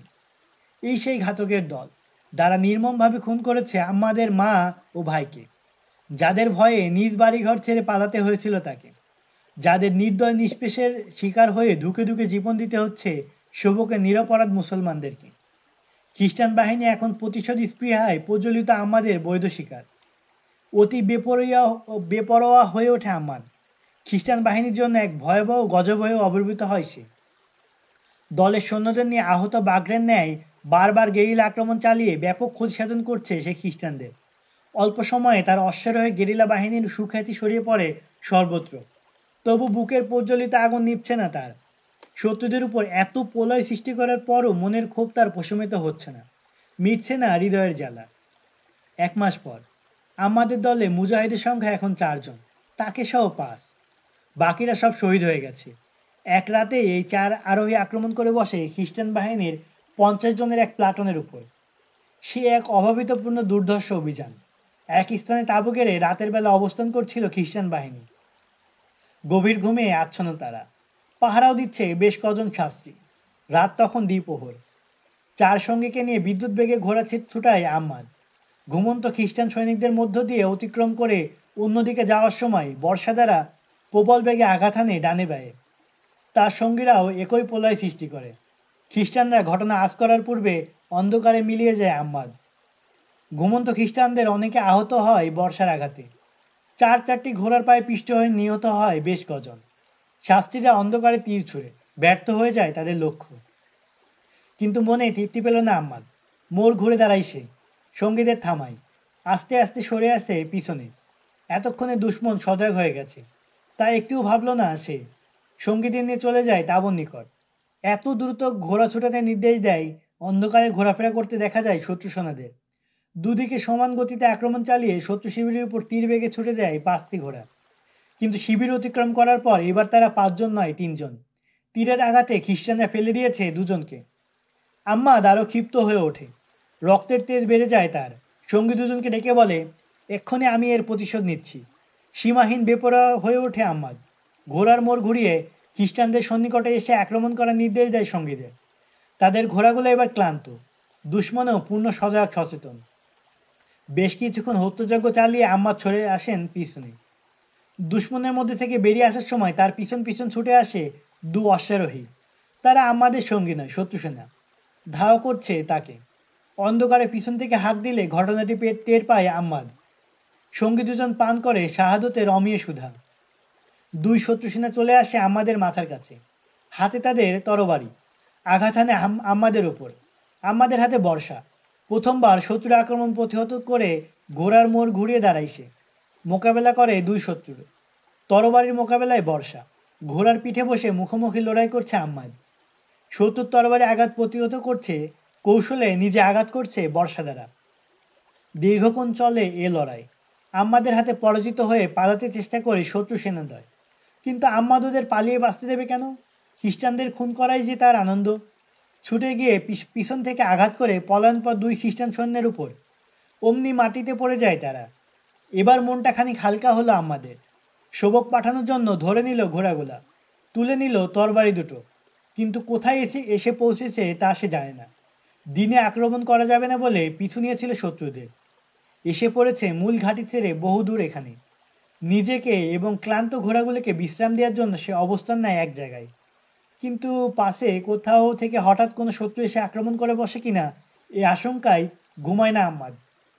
জেগে কাটায় সারা রাত। তারকা দেখে শোবক ও কার্কের দিক নির্ণয় করে সে। মরুভূমিতে কোন দিকে গেলে মুসলিম সৈন্যদের পাওয়া যাবে তাও ঠিক করে নেয় সে। ভোর হওয়া মাত্র উঠে রওনা দেয় আম্মাদ। মরুভূমির সন্তান সে। মরুভূমিতে তার জন্ম, ওখানেই তার লালন পালন ও বড় হওয়া। তাই পথ হারাবার ভয় নেই তার। তাছাড়া সে একজন অভিজ্ঞ গেরিলা যোদ্ধা। দূর থেকে বিপদের গন্ধ পায় সে। বহু দূরে শত্রু বাহিনীর 4-5 জনের কয়েকটি ক্ষুদ্র দল চোখে পড়ে আম্মাদের। সাথে অতিরিক্ত ঘোড়া দুটি না থাকলে কাণ্ড একটা ঘটিয়েই ছাড়ত। কিন্তু মূল্যবান ঘোড়া দুটো রক্ষা করার নিমিত্ত স্বতঃস্পর্ণে শত্রু দৃষ্টি এড়িয়ে চলে আম্মাদ। পথে বিভিন্ন স্থানে মৃত উট ঘোড়া ও খ্রিস্টান সৈন্যদের মরালয় দেখতে পায় সে। শকুন শৃগালেরা খাবলে খাচ্ছে ওদের গোশত। তাতে 2-4 জন মুসলিম সৈনিকের লাশ থাকাও বিচিত্র নয়। গন্তব্য অভিমুখে এগিয়ে চলছে আম্মাদ। সূর্য ঢলে পড়ছে পশ্চিম আকাশে। সম্মুখে পার্বত্য ভূমিতে এসে পৌঁছল সে। আঁকাবাঁকা সে পথ। কয়েক পা পরপর ডানে বাঁয়ে মোড় নিচ্ছে এখানকার রাস্তা। খ্রিস্টান বাহিনীর ক্ষুদ্র কোনো দল এ অঞ্চলে অবস্থান নিয়ে থাকতে পারে বলে আশঙ্কা জাগে আমাদের মনে। তাই সূর্যাস্তের আগে ভাগে এখান থেকে কেটে পড়তে চাইছে সে। টিলার উপর কোনো তীরন্দাজ ওত পেতে বসে থাকার আশঙ্কাও উড়িয়ে দেওয়া যায় না। উপর দিকে সতর্ক দৃষ্টি রেখে এগিয়ে চলছে আম্মাদ। দুটি টিলার মধ্য দিয়ে মোড় নিয়েছে সামনের গলি। পথের বাঁক ধরে মোড় নিতেই আচমকা কারো ধাবমান পায়ের শব্দ শুনতে পায় আম্মাদ। কে একজন লুকিয়েছিল পাশের টিলায়। ঘোড়ার লাগামে ঝাঁকুনি দেয় আম্মাদ। বেড়ে যায় তার ঘোড়ার গতি। তীর বেগে চলে যায় টিলার পিছনে। কিন্তু এ কি, পথ নেই যে আর। সম্মুখে আরেকটি টিলা রোধ করে রেখেছে আমাদের পথ। কিংকর্তব্য বিমুখ দাঁড়িয়ে আছে আম্মাদ। এদিক সেদিক চোখ ফিরিয়ে পথের সন্ধান করছে সে। দৃষ্টি পড়ে সামনের টিলায়। দেখে টিলা চড়াই বেয়ে উপরে ওঠার চেষ্টা করছে একজন লোক। গায়ে তার লম্বা জুব্বা, মাথাটা একখণ্ড বস্ত্র দ্বারা আবৃত। পিঠটা আমাদের দিকে, 2 হাত ও কনুয়ে ভর করে উঠার চেষ্টা করছে সে। লোকটিকে নিরুষ্ট হওয়ার জন্য পিছন থেকে হাঁক দেয় আম্মাদ। বলে, নেমে এসো, নইলে পরিণতি কিন্তু ভালো হবে না। কিন্তু তাতে কর্ণপাত করে না লোকটি। উপরে ওঠার চেষ্টা চালিয়েই যাচ্ছে সে। বেশ দুর্গম টিলা। সামনে এগিয়ে যায় আম্মাদ। দ্রুত উপরে উঠে যাওয়ার চেষ্টা করে লোকটি, কিন্তু হাত পা বসাতে পারছে না সে কোথাও। এতক্ষণে 1 পা উঠতে পারেনি সে। ক্লান্ত অবসন্ন হয়ে পড়ছে তার দেহ। টিলা থেকে ঢিলে হয়ে আসে তার মুষ্টি। হাত ফসকে গড়িয়ে পড়ে নিচে, আম্মাদের ঘোড়ার ঠিক পায়ের কাছে। নেকাব সরে গিয়ে অনাবৃত হয়ে পড়ে তার মাথা ও মুখমণ্ডল। কিন্তু এ কি, এ যে পুরুষ নয়, নারী। অপূর্ব দৃশ্য, অপরূপা এক সুন্দরী যুবতী। বিস্ময়ে অভিভূত হয়ে পড়ে আম্মাদ। ঘোড়া থেকে নামে আম্মাদ। ভয়ে কাঁপছে মেয়েটি। ভীতি অবশিষ্ট শক্তিটুকুও শেষ করে দিয়েছে তার। উঠে দাঁড়াবার চেষ্টা করে সে, কিন্তু পারে না। বসে পড়ল আবার। কে তুমি? জিজ্ঞেস করে আম্মাদ। পানি দাও, জবাবে বলল মেয়েটি। ঘোড়া থেকে মশক খুলে মেয়েটিকে পানি দেয় আম্মাদ। হাতে নিয়ে মেয়েটি ঢকঢক করে খেয়ে ফেলে সবটুকু পানি। চোখের পাতা বন্ধ হয়ে আসে মেয়েটির। তাকে কিছু খাবার এনে দেয় আম্মাদ। ক্ষুধায় কাতর মেয়েটি খাবার খেয়ে কিছুটা চাঙ্গা হয়ে ওঠে। জীবনী শক্তি ফিরে পায় সে। আমাকে ভয় করো না, বলো তোমার পরিচয় কি? বলল আম্মাদ। শোবক থেকে পরিবারের সঙ্গে পালিয়ে এসেছিলাম। পথে মারা গেছে সব কজন। বেঁচে আছি আমি একা। পথে মুসলমানরা আক্রমণ করেছিল। অব্যক্ত কণ্ঠে জবাব দেয় মেয়েটি। না, সত্যি করে বলো তুমি কে? যা বলছো সব মিথ্যা। মিথ্যা হলে হলো, আমার প্রতি দয়া করুন, আমাকে কার্কে পৌঁছিয়ে দিন। কার্ক নয়, আমি তোমাকে শোবকে নিয়ে যাব। বুঝতেই তো পারছো আমি মুসলমান। পথে আমি খ্রিস্টানদের হাতে মরতে চাই না। তাহলে আমাকে একটি ঘোড়া দিন, আমি মেয়ে মানুষ। পথে কারোর হাতে পড়ে গেলে জানেন তো কি পরিণতি হবে। আমি তোমাকে ঘোরাও দিতে পারি না, একাও পাঠাতে পারবো না। সঙ্গে করে তোমাকে শোভকে নিয়ে যাওয়া ছাড়া আমার আর কোনো উপায় নাই। সেখানে নিয়ে আমাকে কার হাতে তুলে দিবেন? শোভকে নিয়ে আমি তোমাকে সেখানকার নতুন শাসকদের হাতে তুলে দিব। তোমাকে শোভকে নিয়ে যাওয়া আমার উপর অর্পিত কর্তব্য। তুমি অমূলক ভয় পাচ্ছ। ইসলাম তোমাদেরকে ইজ্জত করতে শেখায়, অপমান করা নয়। শোভকে নিয়ে তোমাকে আমি যাদের হাতে তুলে দেব তারা মুসলমান, ইসলামী আদর্শে বলিয়ান। তারা তোমার গায়ে হাত দিতে জানে না, আর আমিও সেই একই আদর্শের অনুসারী। সব ভয়ভীতি মন থেকে ঝেড়ে ফেলে আমার সঙ্গে চলো। তবু সৌবক যেতে চাইছে না সে। কার্ড যাওয়ার জন্য জিদ ধরে আছে সে। আম্মাদ বলে শোভকের কোনো নাগরিক যেন পালিয়ে যেতে না পারে, সেদিকে কড়া দৃষ্টি রাখার নির্দেশ রয়েছে আমাদের উপর। যারা নগর থেকে বের হয়ে এসেছে তাদেরও ধরে ধরে ফেরত পাঠাতে বলা হয়েছে। তাছাড়া তুমি এখান থেকে রওনা হয়ে কার্ক পর্যন্ত নিরাপদে পৌঁছতে পারবে না। পথেই শেষ হয়ে যাবে তোমার সব সম্পদ। তোমার স্বজাতি ভাইয়েরাই খাবলে খাবে তা। নারীর ইজ্জতের গ্যারান্টি থাকলে আছে একমাত্র ইসলামে, আছে মুসলমানদের কাছে। দেরি না করে চলো, রওনা হই। আমাদের কোনো কথায় কানে ঢুকছে না তার। তার প্রবল আশঙ্কা এই মুসলমান সৈনিকটি কোথাও নিয়ে গিয়ে তাকে চরম অপমান করবে। আমাদের সঙ্গে উপরে উঠছে না মেয়েটি, মনে মনে কৌশল আটে। আম্মাদকে খুন করে তারই ঘোড়া নিয়ে চম্পট দিবে সে। বলে ঠিক আছে, তাই হবে। তবে এ অবসন্ন শরীর নিয়ে আমি এখন পথ চলতে পারবো না। রাতটা দুজনে এখানেই কাটাই, ভোরে উঠে আমরা রওনা হব। আম্মাদ নিজেও ক্লান্ত, ঘোড়াগুলোরও বেহাল অবস্থা, মেয়েটির ভগ্নদশাও তার চোখের সামনে। তাই প্রস্তাবে সম্মত হলো সে। প্রথমে মেয়েটি আম্মাদকে ভালো করে দেখেনি। লম্বা দাড়ি, দীর্ঘ দেহ আর মুখের গঠনে আম্মাদকে এক হিংস্র প্রাণী বলেই মনে হচ্ছিল তার। তাছাড়া তার ধারণা মুসলমান মানেই হিংস্র পশু, যাদের কাছে মায়া দয়ার আশা করা বৃথা। কিন্তু এবার পুনর্বার গভীর দৃষ্টিতে নিরীক্ষার চোখে ভালো করে দেখে নেয় সে আম্মাদকে। ভাবান্তর ঘটে যায় তার। না, মুসলমান মানে হিংস্র নয়। গভীর অপলক দৃষ্টিতে আম্মাদও তাকিয়ে আছে তার দিকে। ও ভাবছে এর অসহায়ত্বের কথা, এমন এক অপরূপা যুবতী একাকী এই মরুভূমিতে পড়ে থাকার বিপদের কথা। আজ বেশ কদিন হলো যুদ্ধ চলছে। দুপক্ষের সৈন্যরা ক্ষুধার্ত বাঘের ন্যায় ছুটে বেড়াচ্ছে এদিক সেদিক। এভাবে একাকী পড়ে থাকলে কখন কার হাতে পড়ে প্রাণ হারাবে সে তা বলা মুশকিল।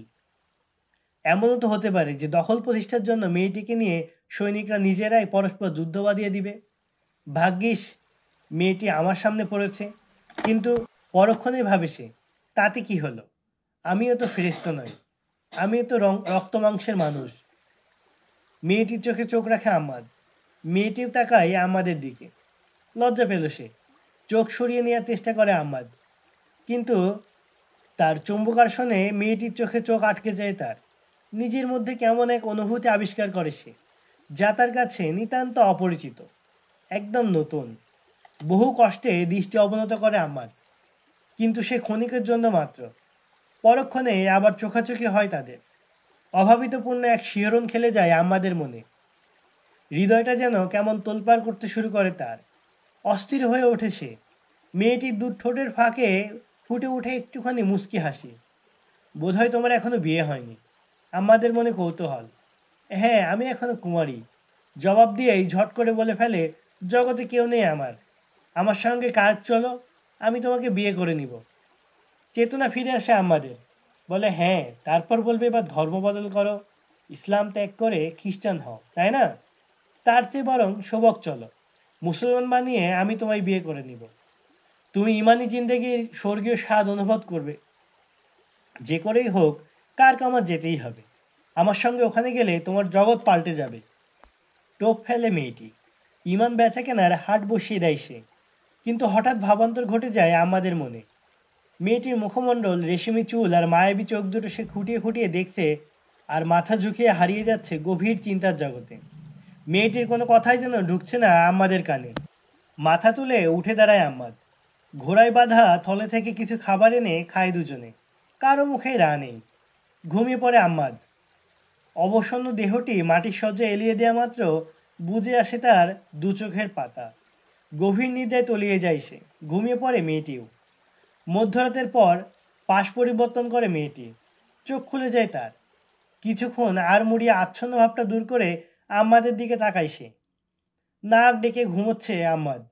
কয়েক পা দূরে দাঁড়িয়ে আছে ঘোড়াগুলো। টিলার উপর নেমে এসেছে আকাশের চাঁদ। স্বচ্ছ কাচের মতো পরিষ্কার মরুভূমির জ্যোৎস্না। চন্দ্রালোকে ভেসে যাচ্ছে যেন প্রকৃতি। ঘোড়াগুলোর প্রতি তাকায় মেয়েটি। সবকটি ঘোড়ার পিঠে জিন বাঁধা। শোয়ার আগে জিনগুলো খুলে রাখবে তা মনেই ছিল না আমাদের। অনুকূল পরিবেশ পেয়ে জুব্বার পকেটে হাত ঢুকায় মেয়েটি। বের করে আনে চকচকে একটি খঞ্জর। শক্ত করে ধরে প্রস্তুতি নেয় সে। চাঁদের আলো স্পষ্ট দেখা যাচ্ছে আম্মাদকে। গভীর নিদ্রায় অচেতন সে। মেয়েটি একবার চকমকে খঞ্জরের প্রতি, আবার আম্মাদের মুখমণ্ডলের প্রতি দৃষ্টিপাত করে। ক্ষীণ স্বরে বিড়বিড় করে কি যেন বলছে আম্মাদ। আমাদের বুকটা কোথায়? গভীর দৃষ্টিতে দেখে নেয় মেয়েটি। হৃৎপিণ্ডটা কোথায় থাকতে পারে তাও আন্দাজ করে নেয় সে। একবারের জায়গায় দুবার আঘাত করা যাবে না, তাই আঘাতটা হানতে হবে হৃৎপিণ্ডে, যেন আহ বলার আগেই প্রাণটা বেরিয়ে যায় তার। অন্যথায় মরতে মরতেও পাল্টা আঘাত এনে মেরে ফেলবে তাকে।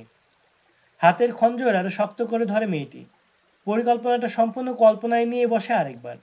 হৃৎপিণ্ডে খঞ্জর বিদ্ধ করব। ছুটে গিয়ে একটি ঘোড়ায় চড়ে বসবো, এরপর তীর বেগে ঘোড়া ছোটাবো। মেয়েটি সৈনিক নয়, অন্যথায় তার এত কিছু ভাবতে হতো না। এক আঘাতে আম্মাদকে খতম করে পালিয়ে যেতে পারত সে।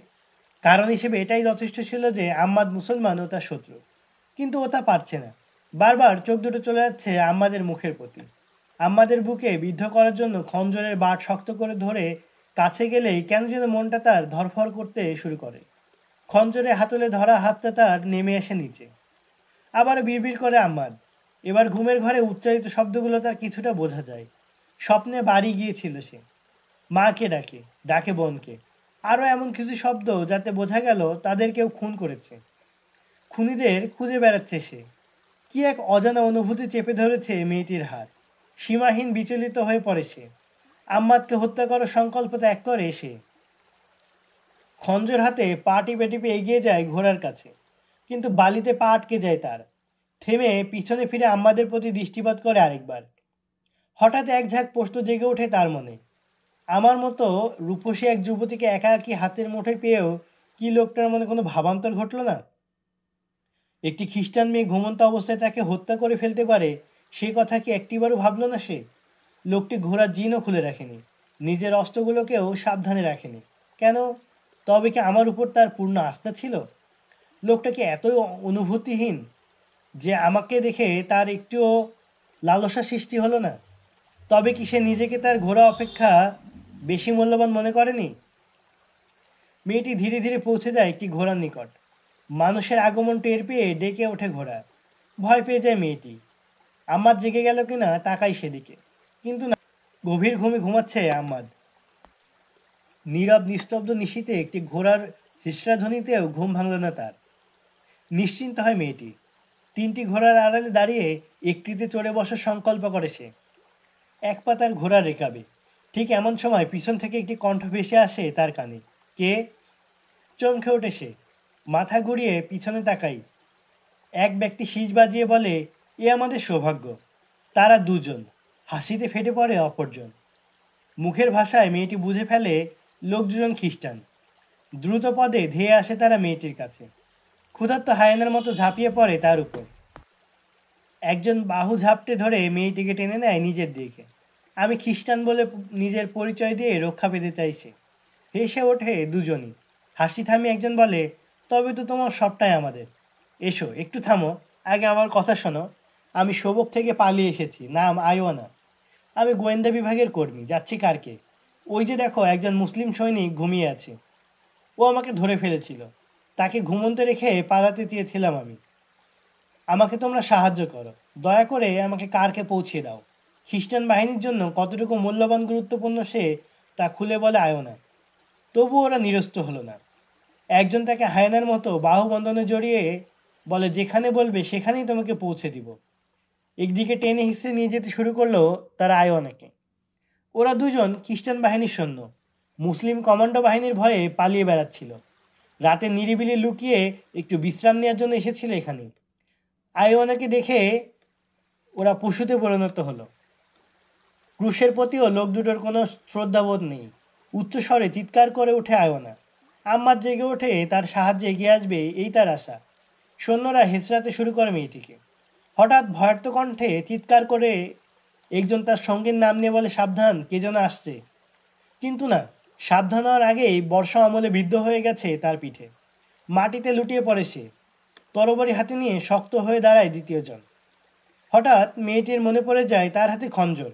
বিলম্ব না করে খ্রিস্টান সৈন্যের পাঁজরে ঢুকিয়ে দেয় সেটি। পরপর আরও দুটি আঘাত হানে সে। চিৎকার করে বলে, তোমাদের বেঁচে থাকার কোনো অধিকার নেই, তোমরা ক্রুশের কলঙ্ক। লাশ হয়ে গেছে দু খ্রিস্টান সৈন্য। আত্মনিয়ন্ত্রণ হারিয়ে অঝরে কাঁদছে আয়না। আম্মার তাকে সান্ত্বনা দিয়ে বলে, এখন আর এখানে থাকা ঠিক নয়। অন্য কোনো খ্রিস্টান সেনাদল এদিকে এসে পড়তে পারে। চলো, এক্ষুনি শোভক রওনা হয়। বলে আম্মার জিজ্ঞেস করে, আচ্ছা, ওরা কি তোমাকে জাগিয়ে তুলেছিল? না, আমি জাগ্রতই ছিলাম, ঘোড়ার কাছে দাঁড়িয়েছিলাম। ওখানে কেন? ঘোড়ায় চড়ে পালাবার জন্য। তোমার সঙ্গে যাব না আগেই ঠিক করে রেখেছিলাম। খঞ্জর পেলে কোথায়? আমার সঙ্গেই ছিল। ওরা আসার পূর্বেই এটি আমার হাতে ছিল। কারণ? আমাদের কণ্ঠে প্রচণ্ড কৌতূহল। কপাল ভাঁজ হয়ে যায় তার। বলে, বোধহয় এজন্য যে জাগ্রত হওয়ার পর আমাকে হত্যা করবে। মেয়েটি নিরুত্তর, মাথা নত করে চুপচাপ দাঁড়িয়ে আছে সে। খানিক পর মাথা তুলে আমাদের মুখপানে তাকায়। তারপর চোখ সরিয়ে জড়তা মাখা কণ্ঠে বলে, তোমাকে খুন করে আমি পালাতে চেয়েছিলাম। ঘুম থেকে জাগ্রত হয়ে তোমাকে হত্যা করার জন্য জুব্বার পকেট থেকে এটি বের করেছিলাম আমি, কিন্তু পারিনি। কেন জানি শত ইচ্ছার পরও তোমাকে খুন করার জন্য আমার হাত ওঠেনি। তোমার জীবন ছিল আমার হাতের মুঠোয়। তাছাড়া আমি ভীরুও নই। তারপরও কেন জানি তোমায় খুন করতে পারলাম না। আমি তো জানি না, তুমি হয়তো বলতে পারবে। মানুষের জীবন মৃত্যু আল্লাহর হাতে। তিনিই তোমার হাতকে স্তব্ধ করে রেখেছিলেন, আর তোমার সম্ভ্রমও রক্ষা করেছেন তিনি। আমি তো একটি উপলক্ষ মাত্র। যাক গিয়ে সব, একটি ঘোড়ায় চড়ে বসো, রওনা হই, বলল আম্মাদ। হাতের খঞ্জর আম্মাদের প্রতি এগিয়ে ধরে মেয়েটি বলল, এই নিন আমার খঞ্জরটি, আপনার কাছে রাখুন। অন্যথায় আমি আপনাকে হত্যা করে ফেলতে পারি। আমার তরবারিটিও তুমি নিজের কাছে রাখতে পারো। তুমি আমায় হত্যা করতে পারবে না, পরম গাম্ভীর্যের সাথে বলল আম্মাদ। মেয়েটির মুখেও গম্ভীরতার ছাপ। দুটি ঘোড়ায় চেপে বসে দুজন। তৃতীয় ঘোড়াটিও সঙ্গে করে তারা। সূর্যোদয়ের আগেই তারা এগিয়ে যায় বহুদূর। খ্রিস্টান সৈনিকদের আনাগোনা চোখে পড়ছে না এখন তার। একদল মুসলিম সৈনিকের সাথে দেখা হয়ে গেল আমাদের। ঘোড়ার বাঁক টেনে কথা বলে তাদের সাথে। আবার রওনা হয় তারা। এপ্রিল মাস, প্রচণ্ড তাপ। গরমে সিদ্ধ হয়ে যায় যেন আমাদের সমস্ত শরীর। দূরে ধুধু বালুকারাশি সমুদ্রে পানির মতো চিকচিক করছে। বাঁদিকে বিস্তীর্ণ এলাকা জুড়ে বালির পর্বত। পথের দুধারে ইতস্তত বিক্ষিপ্ত পড়ে আছে অসংখ্য লাশ। অক্ষত নেই একটিও। শকুন শিয়ালেরা খেয়ে খেয়ে ছিন্ন ভিন্ন করে ফেলেছে ওদের অঙ্গ প্রত্যঙ্গ। কোনো কোনো লাশের হাড় আর মাথার খুলি ছাড়া কিছুই নেই। প্রচণ্ড খরতাপের সঙ্গে যোগ হয়ে পচা লাশগুলোর উৎকট দুর্গন্ধ বিষিয়ে তুলছে আমাদকে। এই যাবৎ কোনো কথা হয়নি দুজনের। মেয়েটির ঘোড়াকে পাশাপাশি নিয়ে আসে আমার। মুখ খোলে সে, এরা তোমার স্বজাতি সৈনিক। ইসলামী সাম্রাজ্যের পতন ঘটানোর নিমিত্ত ব্রিটেন, ফ্রান্স, জার্মানি ও ইটালি প্রভৃতি দেশ থেকে আসা রাজরাজাদের ইচ্ছার বলি এরা। কথা বলে না তাও মেয়েটি। কেবল একবার আমাদের মুখের দিকে তাকাই, বলে আহ আহ বলে এক দীর্ঘশ্বাস ছেড়ে মাথা নত করে সে। বায়ের পর্বতের প্রতি মোড় ফেরায় আম্মাদ।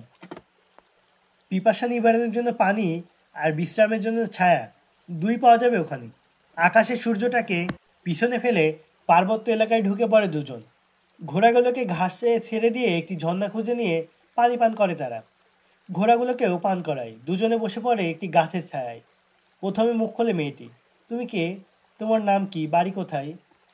আম্মাদকে প্রশ্ন করে মেয়েটি। মনে তার প্রচণ্ড কৌতূহল। জবাবের জন্য অধীর হয়ে বসে আছে মেয়েটি। আমি মুসলমান, নাম আম্মাদ, বাড়ি সিরিয়া। জবাব দেয় আম্মাদ। রাতে ঘুমের ঘরে তুমি কাকে স্মরণ করছিলে? মনে নেই, স্বপ্নে কথা বলছিলাম মনে হয়।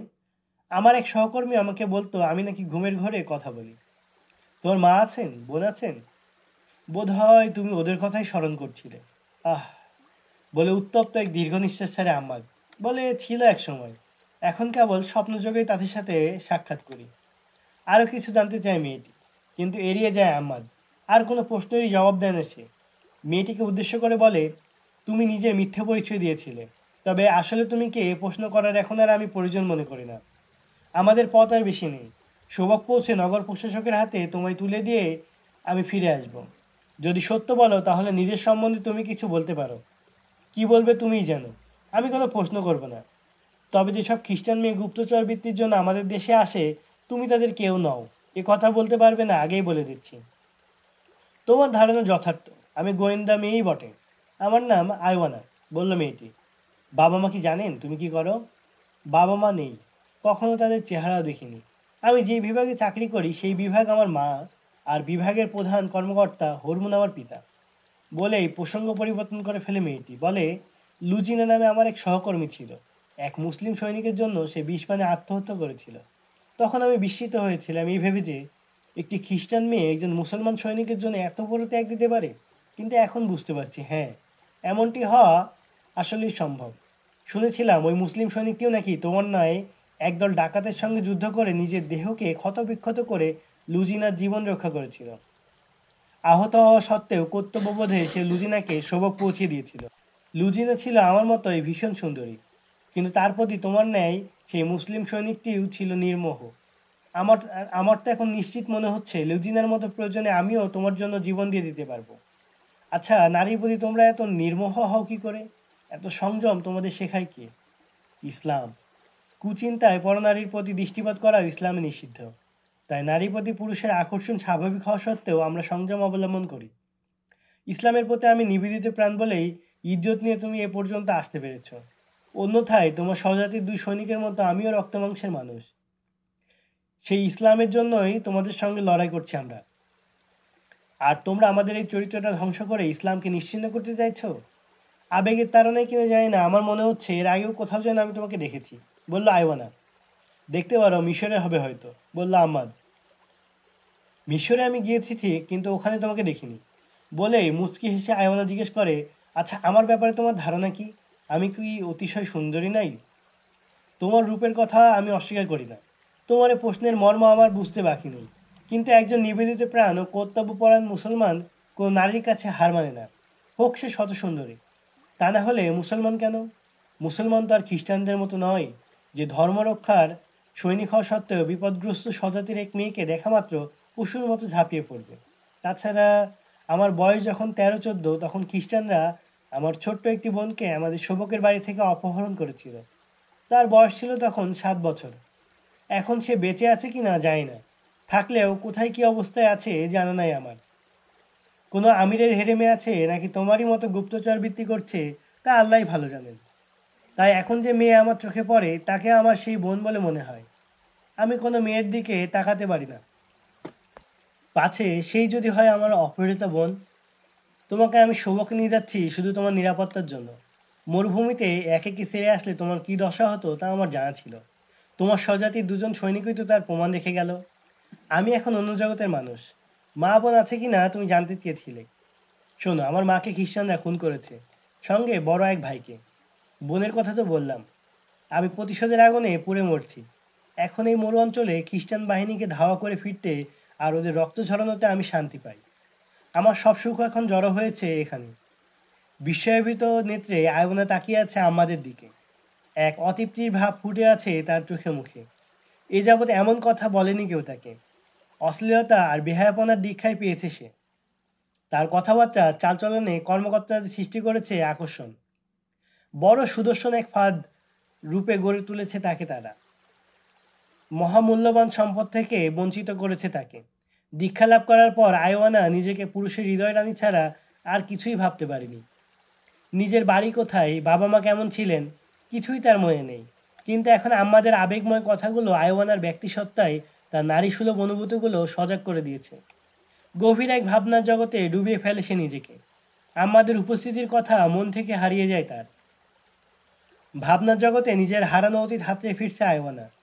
হঠাৎ বলে ওঠে, আমার একটি ঘটনার কথা স্বপ্নের মতো মনে পড়ছে।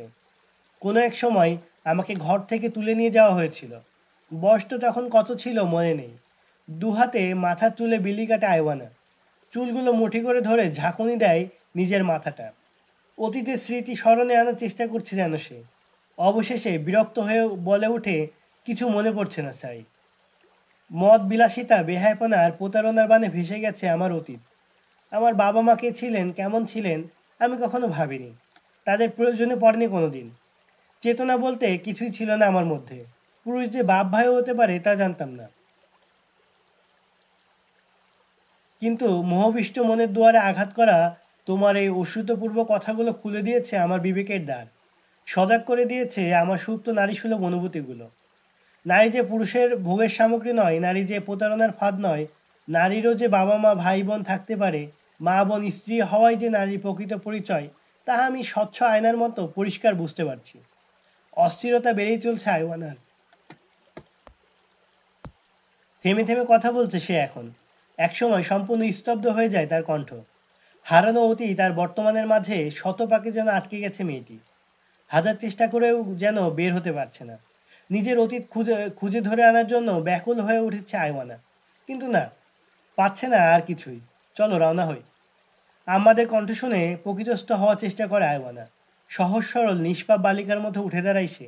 ঘোড়ায় চড়ে আমাদের পিছনে পিছনে এগোতে শুরু করে সে। পার্বত্য অঞ্চল ছেড়ে বহুদূর এগিয়ে গেছে আম্মাদ ও আইওয়ানা। আম্মাদের মুখ পানে তাকিয়ে আছে মেয়েটি।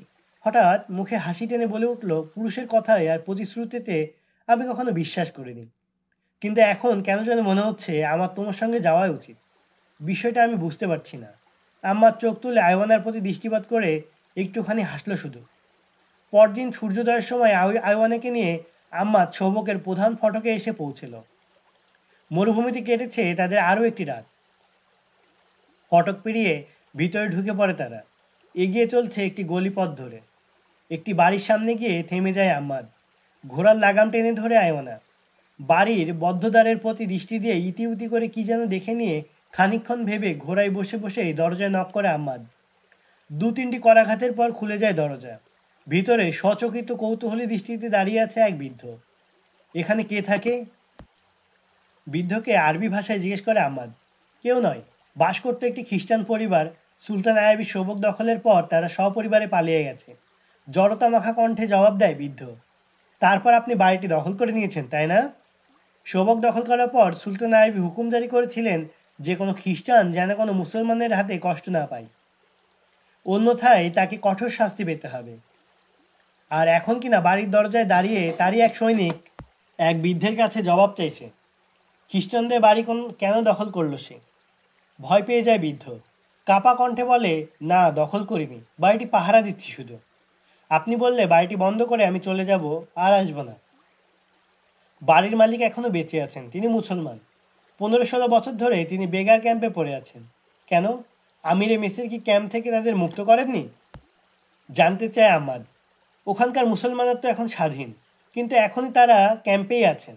সুলতান আইবি আপাতত ওখানেই তাদের জন্য উন্নত থাকা, খাওয়া ও চিকিৎসার ব্যবস্থা করে দিয়েছেন। বেশ কজন অভিজ্ঞ ডাক্তার তাদের চিকিৎসা করছে। যখনই যার শরীর ঠিক হয়ে যাচ্ছে পাঠিয়ে দেওয়া হচ্ছে তাদেরকে নিজ বাড়িতে। এখনও যারা আছেন আত্মীয় স্বজনরা অবাধে তাদের সাথে সাক্ষাৎ করছে, খোঁজ খবর নিচ্ছে। এবারই মালিকও সেখানে আছেন। লোকটি একে তো বৃদ্ধ, তদুপরি 15-16 বছরের নির্যাতনে ক্লিষ্ট। বেচারা বেঁচে আছে এই অনেক। হাড্ডিসার কঙ্কাল তার দেহ। আমি তাকে মাঝে মধ্যে দেখে আসি। আশা করি সুস্থ হয়ে যাবেন তিনি। বাড়িটা খালি হয়েছে তা আমি তাকে জানিয়ে দিয়েছি। তার আত্মীয় স্বজন কোথায়? জিজ্ঞেস করে আম্মাদ। কেউ বেঁচে নেই। ওই যে 3টি বাড়ি পরে যে বাড়িটি দেখতে পাচ্ছেন ওটি আমার। আত্মীয়তার বন্ধন না থাকলেও আমাকেই তারা আপনজন বলতে পারেন, জবাব দেয় বৃদ্ধ। ভিতরে কোনো মহিলা নেই জেনে নিয়ে ঘোড়ার পিঠ থেকে নেমে ভিতরে ঢুকে পড়ে আম্মাদ। ঘুরে ঘুরে দেখে বাড়ির কক্ষগুলো। হাত বুলায় দেয়ালে। আইওয়ানাও তার সঙ্গে। লুকিয়ে লুকিয়ে চোখ মুছে আম্মাদ। কিন্তু আইওয়ানার নজরে পড়ে যায় বিষয়টি। কান্নার কারণ জানতে চায় আইওয়ানা। রুদ্ধকণ্ঠে আম্মাদ বলে, আমি আমার শৈশব খুঁজছি। এটি আমার বাড়ি। এ ঘর থেকেই আমি পালিয়েছিলাম। দু চোখ গড়িয়ে অশ্রু ঝরতে শুরু করে আম্মাদের। অশ্রু ভেজে চাপা কণ্ঠে সে বৃদ্ধকে জিজ্ঞেস করে, আচ্ছা, লোকটি স্বজনরা কি সবাই মারা গেছে? তার কি ছেলে মেয়ে কেউ নেই? একটি পুত্র বেঁচে ছিল, খ্রিস্টান দস্যুদের কবল থেকে রক্ষা করে সে আমার ঘরে আশ্রয় নিয়েছিল। আমি তাকে সিরিয়া পাঠিয়ে দিয়েছিলাম। এখানে থাকলেও তাকে জীবন দিতে হতো, জবাব দেয় বৃদ্ধ। আম্মাদ এখন নিশ্চিত এটিই তাদের বাড়ি। 16 বছর আগে যার ঘরে আশ্রয় নিয়ে জীবন রক্ষা করেছিল তিনি। এবারই মালিক বলে যার পরিচয় দেয়া হয়েছে তিনিই তার পিতা। কিন্তু নিজের পরিচয় গোপন রাখে আম্মাদ। বাড়ির মালিকের সেই পুত্রের সঙ্গেই যে কথা হচ্ছে, সেই যে এখন সামনে দাঁড়িয়ে বৃদ্ধকে তা বুঝতে দেয়নি আম্মাদ। এমনই এক পরিস্থিতিতে আবেগ ধরে রাখা ভারী কষ্টকর, বলা যায় অসম্ভব। আম্মাদের হৃদয়ে আবেগে উদ্দোলিত হয়ে আছে। দুনিয়ার কান্না এসে জড়িয়ে ধরে তাকে, কিন্তু আম্মাদ কঠিন প্রাণ এক সৈনিক। আবেগ পরাজিত হয় তার বীরত্বের কাছে। নিজেকে সামলিয়ে স্বাভাবিক কণ্ঠে বৃদ্ধকে বলে, আমি এবারই মালিকের সঙ্গে সাক্ষাৎ করতে চাই। নামটা কি তার বলুন তো? বাড়ির মালিকের নাম বলে বৃদ্ধ। পিতার নাম জানা ছিল আমাদের। ছেলেটার এক বোন ছিল, বয়স বোধ করি 7 হবে। তাকেও তুলে নিয়ে যায় পাষাণ খ্রিস্টানরা। তার সূত্র ধরেই পরিবারের সবাইকে জীবন দিতে হয় ক্রুসেডারদের হাতে, বললেন বৃদ্ধ। আইভানা, 4 তারকার উপর পবিত্র ক্রুশের নির্মমতার কাহিনী শুনছো তো? মেয়েটির প্রতি দৃষ্টিপাত করে কটাক্ষ করে আম্মাদ। কোনো জবাব দেয় না আইওয়ানা। উপর দিকে মাথা তুলে ছাদ দেখছে সে। ছাদ থেকে চোখ নামিয়ে ছুটে যায় সে একটি কক্ষের দরজার কাছে। দরজার একটি কপাট বন্ধ করে উল্টো পিঠে কি যেন দেখে আইওয়ানা। কপাটে গভীর করে খোদাই করা ছোট ছোট 3-4টি দাগ। বসে পড়ে গভীর মনোযোগ সহকারে নিরীক্ষা করে রেখাগুলো দেখতে শুরু করে আইওয়ানা। আম্মা তাকিয়ে আছে সেদিকে। রেখাগুলোই হাত বোলাচ্ছে আইওয়ানা। এবার উঠে সে চলে যায় আরেক কক্ষে। বড় ব্যস্ত দেখাচ্ছে আইওয়ানাকে। সেখানেও দরজার পাল্লায় কি যেন হাতড়াতে শুরু করে সে। কৌতূহল জাগে আমাদের মনে। করছে কি মেয়েটি? ছুটে যায় আইওয়ানার নিকট, জিজ্ঞেস করে, অমন করে দেখছো কি? মুখে হাসি টেনে আইওয়ানা বলে, তোমার মতো আমিও আমার শৈশব খুঁজছি। বলেই সে আম্মাদকে জিজ্ঞেস করে, এটি কি তোমাদের বাড়ি ছিল? তুমি কি এ বাড়ি থেকেই পালিয়েছিলে? হ্যাঁ, আমি এখান থেকেই পালিয়েছিলাম। এই বলে আম্মাদ কিভাবে তার বোন অপহৃত হয়েছিল, কিভাবে তাদের ঘরে খ্রিস্টানরা আক্রমণ করেছিল, কিভাবে খ্রিস্টানরা তার মা ও ভাইকে নির্মমভাবে হত্যা করেছিল, সব ঘটনা আইওয়ানাকে জানায়। খানিক পূর্ব পর্যন্ত আমাদের ধারণা ছিল তার পিতাও বুঝি হায়নাদের শিকারে পরিণত হয়েছে। কিন্তু এই বৃদ্ধ বলছেন তিনি নাকি জীবিত আছেন। তুমি কি বৃদ্ধকে বলেছ যে তিনি যাকে আশ্রয় দিয়েছিলেন তুমি সেই ছেলে? আয়নের মনেও কৌতূহল। না, এখনই সে কথা বলতে চায় না, জবাব দেয় আহমাদ। কিন্তু আমাদের মনে দোদুল্যমানতার ভাব। একবার ইচ্ছে হয় পরিচয়টা দিয়েই ফেলি, আবার বলে না, এখন থাক। আমাদের প্রতি তীক্ষ্ণ দৃষ্টিতে তাকিয়ে আছে আয়ওয়ানা। তার 7 বছর বয়সে চেহারাটা হৃদয় পটে ধরে আনার প্রাণপণ চেষ্টা করছে সে, কিন্তু পারছে না। সেই 16 বছর আগের কথা। আয়ওয়ানার বয়স তখন মাত্র 7 বছর। দুটি ছেলে মেয়ের অস্বাভাবিক কাণ্ড দেখে বিহ্বলের ন্যায় দাঁড়িয়ে আছেন বৃদ্ধ। এই ঘরে এরা করছে কি? এই তার কৌতূহল। কি খুঁজে ফিরছে দুজনে তাও তিনি বুঝতে পারছেন না। অবশেষে জিজ্ঞেস করে, বলুন আমার জন্য কি হুকুম? বৃদ্ধের প্রতি চকিতে ফিরে তাকায় আম্মাদ। আদেশের সুরে বলে, আপনি বাড়িটি দেখাশোনা করুন। আপাতত এটি আপনার দায়িত্বে রইল। আম্মাদ আইওয়ানার প্রতি তাকিয়ে বলে, চলো এবার যাই। কেন, পিতার সাথে দেখা করবে না? জিজ্ঞেস করে আইওয়ানা। আগে কর্তব্য পালন করে নিই। মরুভূমিতে আমায় খুঁজে ফিরছেন কমান্ডার। না পেয়ে এতদিনে তিনি হয়তো আমাকে মৃত ঘোষণা করে দিয়েছেন। ওখানে আমার বড্ড প্রয়োজন। চলো জলদি আসো। আগে এই আমানত কাউকে বুঝিয়ে দিয়ে আসি, আইওয়ানার প্রতি ইঙ্গিত করে সাহস্য বলল আম্মাদ। নারী নারী নারী, বদমাস খ্রিস্টানরা পেয়েছেটা কি? ওরা কি আমার চলার পথে নারীর প্রাচীর দাঁড় করিয়ে দিবে? আমার সম্মুখে মেয়েদের নাচিয়ে কি তারা শোভক দুর্গ পুনর্দখল করবে? গোয়েন্দা প্রধান আলী বিন সুফিয়ানের উদ্দেশ্যে বললেন সুলতান সালাউদ্দিন আইয়ুবী। না আমিরে মেসের, এরা দেয়াল নয়, এরা হচ্ছে উইপোকার দল। এরা উইপোকার ভূমিকায় পালন করছে। কাগজ কেটে টুকরো টুকরো করার ন্যায় মুসলিম জাতির ইতিহাস, ঐতিহ্য ও চরিত্র ব্যক্তিত্ব কুড়ে কুড়ে খাওয়ার জন্য এদেরকে লেলিয়ে দিয়েছে খ্রিস্টানরা। আপনার ও নুরুদ্দিন জঙ্গির মাঝে ভুল বুঝাবুঝি সৃষ্টি করার অপপ্রয়াস এই মেয়েদের মাধ্যমেই ঘটাতে যাচ্ছে এরা। এরা হাসিস আর মদ দ্বারা হাত করে নিয়েছে আমাদের মুসলিম শাসক ও আমিরদের। যাক গে ওসব, এই মেয়েগুলোর ব্যাপারে আমায় কিছু বলো। এরা 8 জনেই যে গোয়েন্দা তা তো প্রমাণিত। এদের থেকে এ যাবৎ নতুন কোনো তথ্য পাওয়া গেছে কি? জিজ্ঞেস করলেন আইয়ুবী। এদের থেকে এ পর্যন্ত যতটুকু উদ্ধার করতে পেরেছি তা হলো শোভক এখনও বেশ কিছু খ্রিস্টান গোয়েন্দা ও সন্ত্রাসী আছে, কিন্তু তাদের নাম ঠিকানা পাওয়া যায়নি। এদের 3 জন নাকি মিশরে কিছু সময় কাটিয়ে এসেছে। ওরা আছে কোথায়? কয়েদখানায়? জানতে চাইলেন আইয়ুবী। না, ওদেরকে ওদেরই আগের জায়গায় বন্দি করে রাখা হয়েছে। বাড়ির চারিদিকে কঠোর প্রহরার ব্যবস্থা করেছি, জবাব দিল আলী বিন সুফিয়ান। ঠিক এ সময়ে কক্ষে প্রবেশ করে দারোয়ান। সালাম করে বলে, আম্মাদ শাম্মী নামক এক প্লাটুন কমান্ডার এসেছেন। সঙ্গে তার একটি খ্রিস্টান মেয়ে। মেয়েটিকে নাকি তিনি কার্কের পথ থেকে ধরে এনেছেন। মেয়েটি গুপ্তচর। দুজনকে ভেতরে পাঠিয়ে দাও, বললেন সুলতান আইয়ুবী। বেরিয়ে যায় দারোয়ান। ভেতরে প্রবেশ করে আম্মাদ ও আয়ওয়ানা। আম্মাদের প্রতি দৃষ্টিপাত করে সুলতান বললেন, বোধহয় তুমি বহু দূর থেকে এসেছো, তা আছো কার সঙ্গে? আমি সিরীয় বাহিনীতে আছি। আমার কমান্ডারের নাম এহতেমাস বিন মোহাম্মদ। আমি আলবার্গ প্লাটুনে দায়িত্বশীল। আলবার্গ কি হালে আছে? বলেই আমাদের জবাবে অপেক্ষা না করে সুলতান আইয়ুবী আলী বিন সুফিয়ানের প্রতি তাকিয়ে বললেন, আলবার্গ আসলেই বিদ্যুৎ। সুদানিদের উপর যখন আমরা কমান্ডো আক্রমণ চালিয়েছিলাম তখন নেতৃত্ব ছিল এই আলবার্গ। মরু অঞ্চলে গেরিলা আক্রমণে এদের জুড়ি নেই। থামলেন আইয়ুবী। মহান সেনাপতি, বাহিনীর সব কজন সৈনিক আল্লাহর পথে জীবন কোরবান করেছে। বেঁচে আছি আমি একা। সুলতানের প্রশ্নের জবাব দেন আম্মাদ, এতগুলো জীবন নষ্ট করেনি তো আবার? মৃত্যুবরণ আর কোরবান কিন্তু এক নয়, দুয়ের মাঝে বিস্তর ব্যবধান। তা বুঝো তো? না, নষ্ট করিনি মাননীয় সেনাপতি। আল্লাহ সাক্ষী, আমাদের এক একটি জীবনের বিনিময়ে আমরা শত্রু বাহিনীর অন্তত 20টি জীবন খেয়েছি। গুটিকতক আহত সৈনিক ছাড়া ওদের কেউ গন্তব্যে পৌঁছতে পারেনি। ক্রুসেড বাহিনীর রক্তে লাল করে দিয়েছি আমরা ফিলিস্তিনের মাটি। আমাদের অপরাপর বাহিনীগুলোও শত্রু বাহিনীর উপর প্রলয় সৃষ্টি করেছে। সহসা পরবর্তী লড়াইয়ের জন্য প্রস্তুতি নেওয়ার শক্তি শেষ হয়ে গেছে না তাদের। দৃঢ় প্রত্যয়ের সাথে জবাব দেয় আম্মাদ। আর তুমি? মেয়েটির প্রতি মুখ ঘুরিয়ে সুলতান বললেন, লুকোচুরি না করে নিজের সব কথা খুলে বলো, ভালো হবে। বলবো, সব বলবো, যা জানি একেবারে সমস্তই বলবো, বলেই ঝরঝর করে কেঁদে ফেলে আয়ওনা। আম্মাদ স্বামী, তুমি ফৌজি বিশ্রামাগারে চলে যাও, নাও খাওয়া করে আরাম করো। আগামীকাল তোমার বাহিনীতে গিয়ে যোগ দিতে হবে, সুলতান বললেন। আমি শত্রু বাহিনীর 2টি ঘোড়া আর 2টি তরবারি নিয়ে এসেছিলাম, বলল আম্মাদ। ঘোড়া দুটো আসতে বলে আর তরবারিগুলো অস্ত্রাগারে জমা দাও, বলে খানিক কি যেন ভেবে নিয়ে সুলতান পুনরায় বললেন, এর মধ্যে তোমার ঘোড়া অপেক্ষা ভালো ঘোড়া থাকলে বদল করে নাও। আর শোনো, বাইরের রণাঙ্গনে ঘোড়াগুলোর অবস্থা কি বলো তো? চিন্তার কারণ নেই মহান সেনাপতি, আমাদের একটি ঘোড়া নষ্ট হলে আমরা শত্রুর 2টি পেয়ে যাই, জবাব দেয় আম্মাদ। সালাম করে কক্ষ থেকে বেরিয়ে যায় আম্মাদ। তার আমানত যত স্থানে পৌঁছে দিয়েছে সে। এদিক থেকে তো আম্মাদ এখন সম্পূর্ণ দায়মুক্ত। কিন্তু তার হৃদয় জুড়ে জগদ্দল পাথরের মতো জেঁকে বসে আছে যে অন্য কতগুলো বোঝা। সে বোঝা আবেগের, সে বোঝা শৈশব স্মৃতির, সে বোঝা পিতার ভালোবাসার। স্থির হতে পারছে না আম্মাদ। মনটা কেমন যেন ব্যাকুল হয়ে ওঠে তার।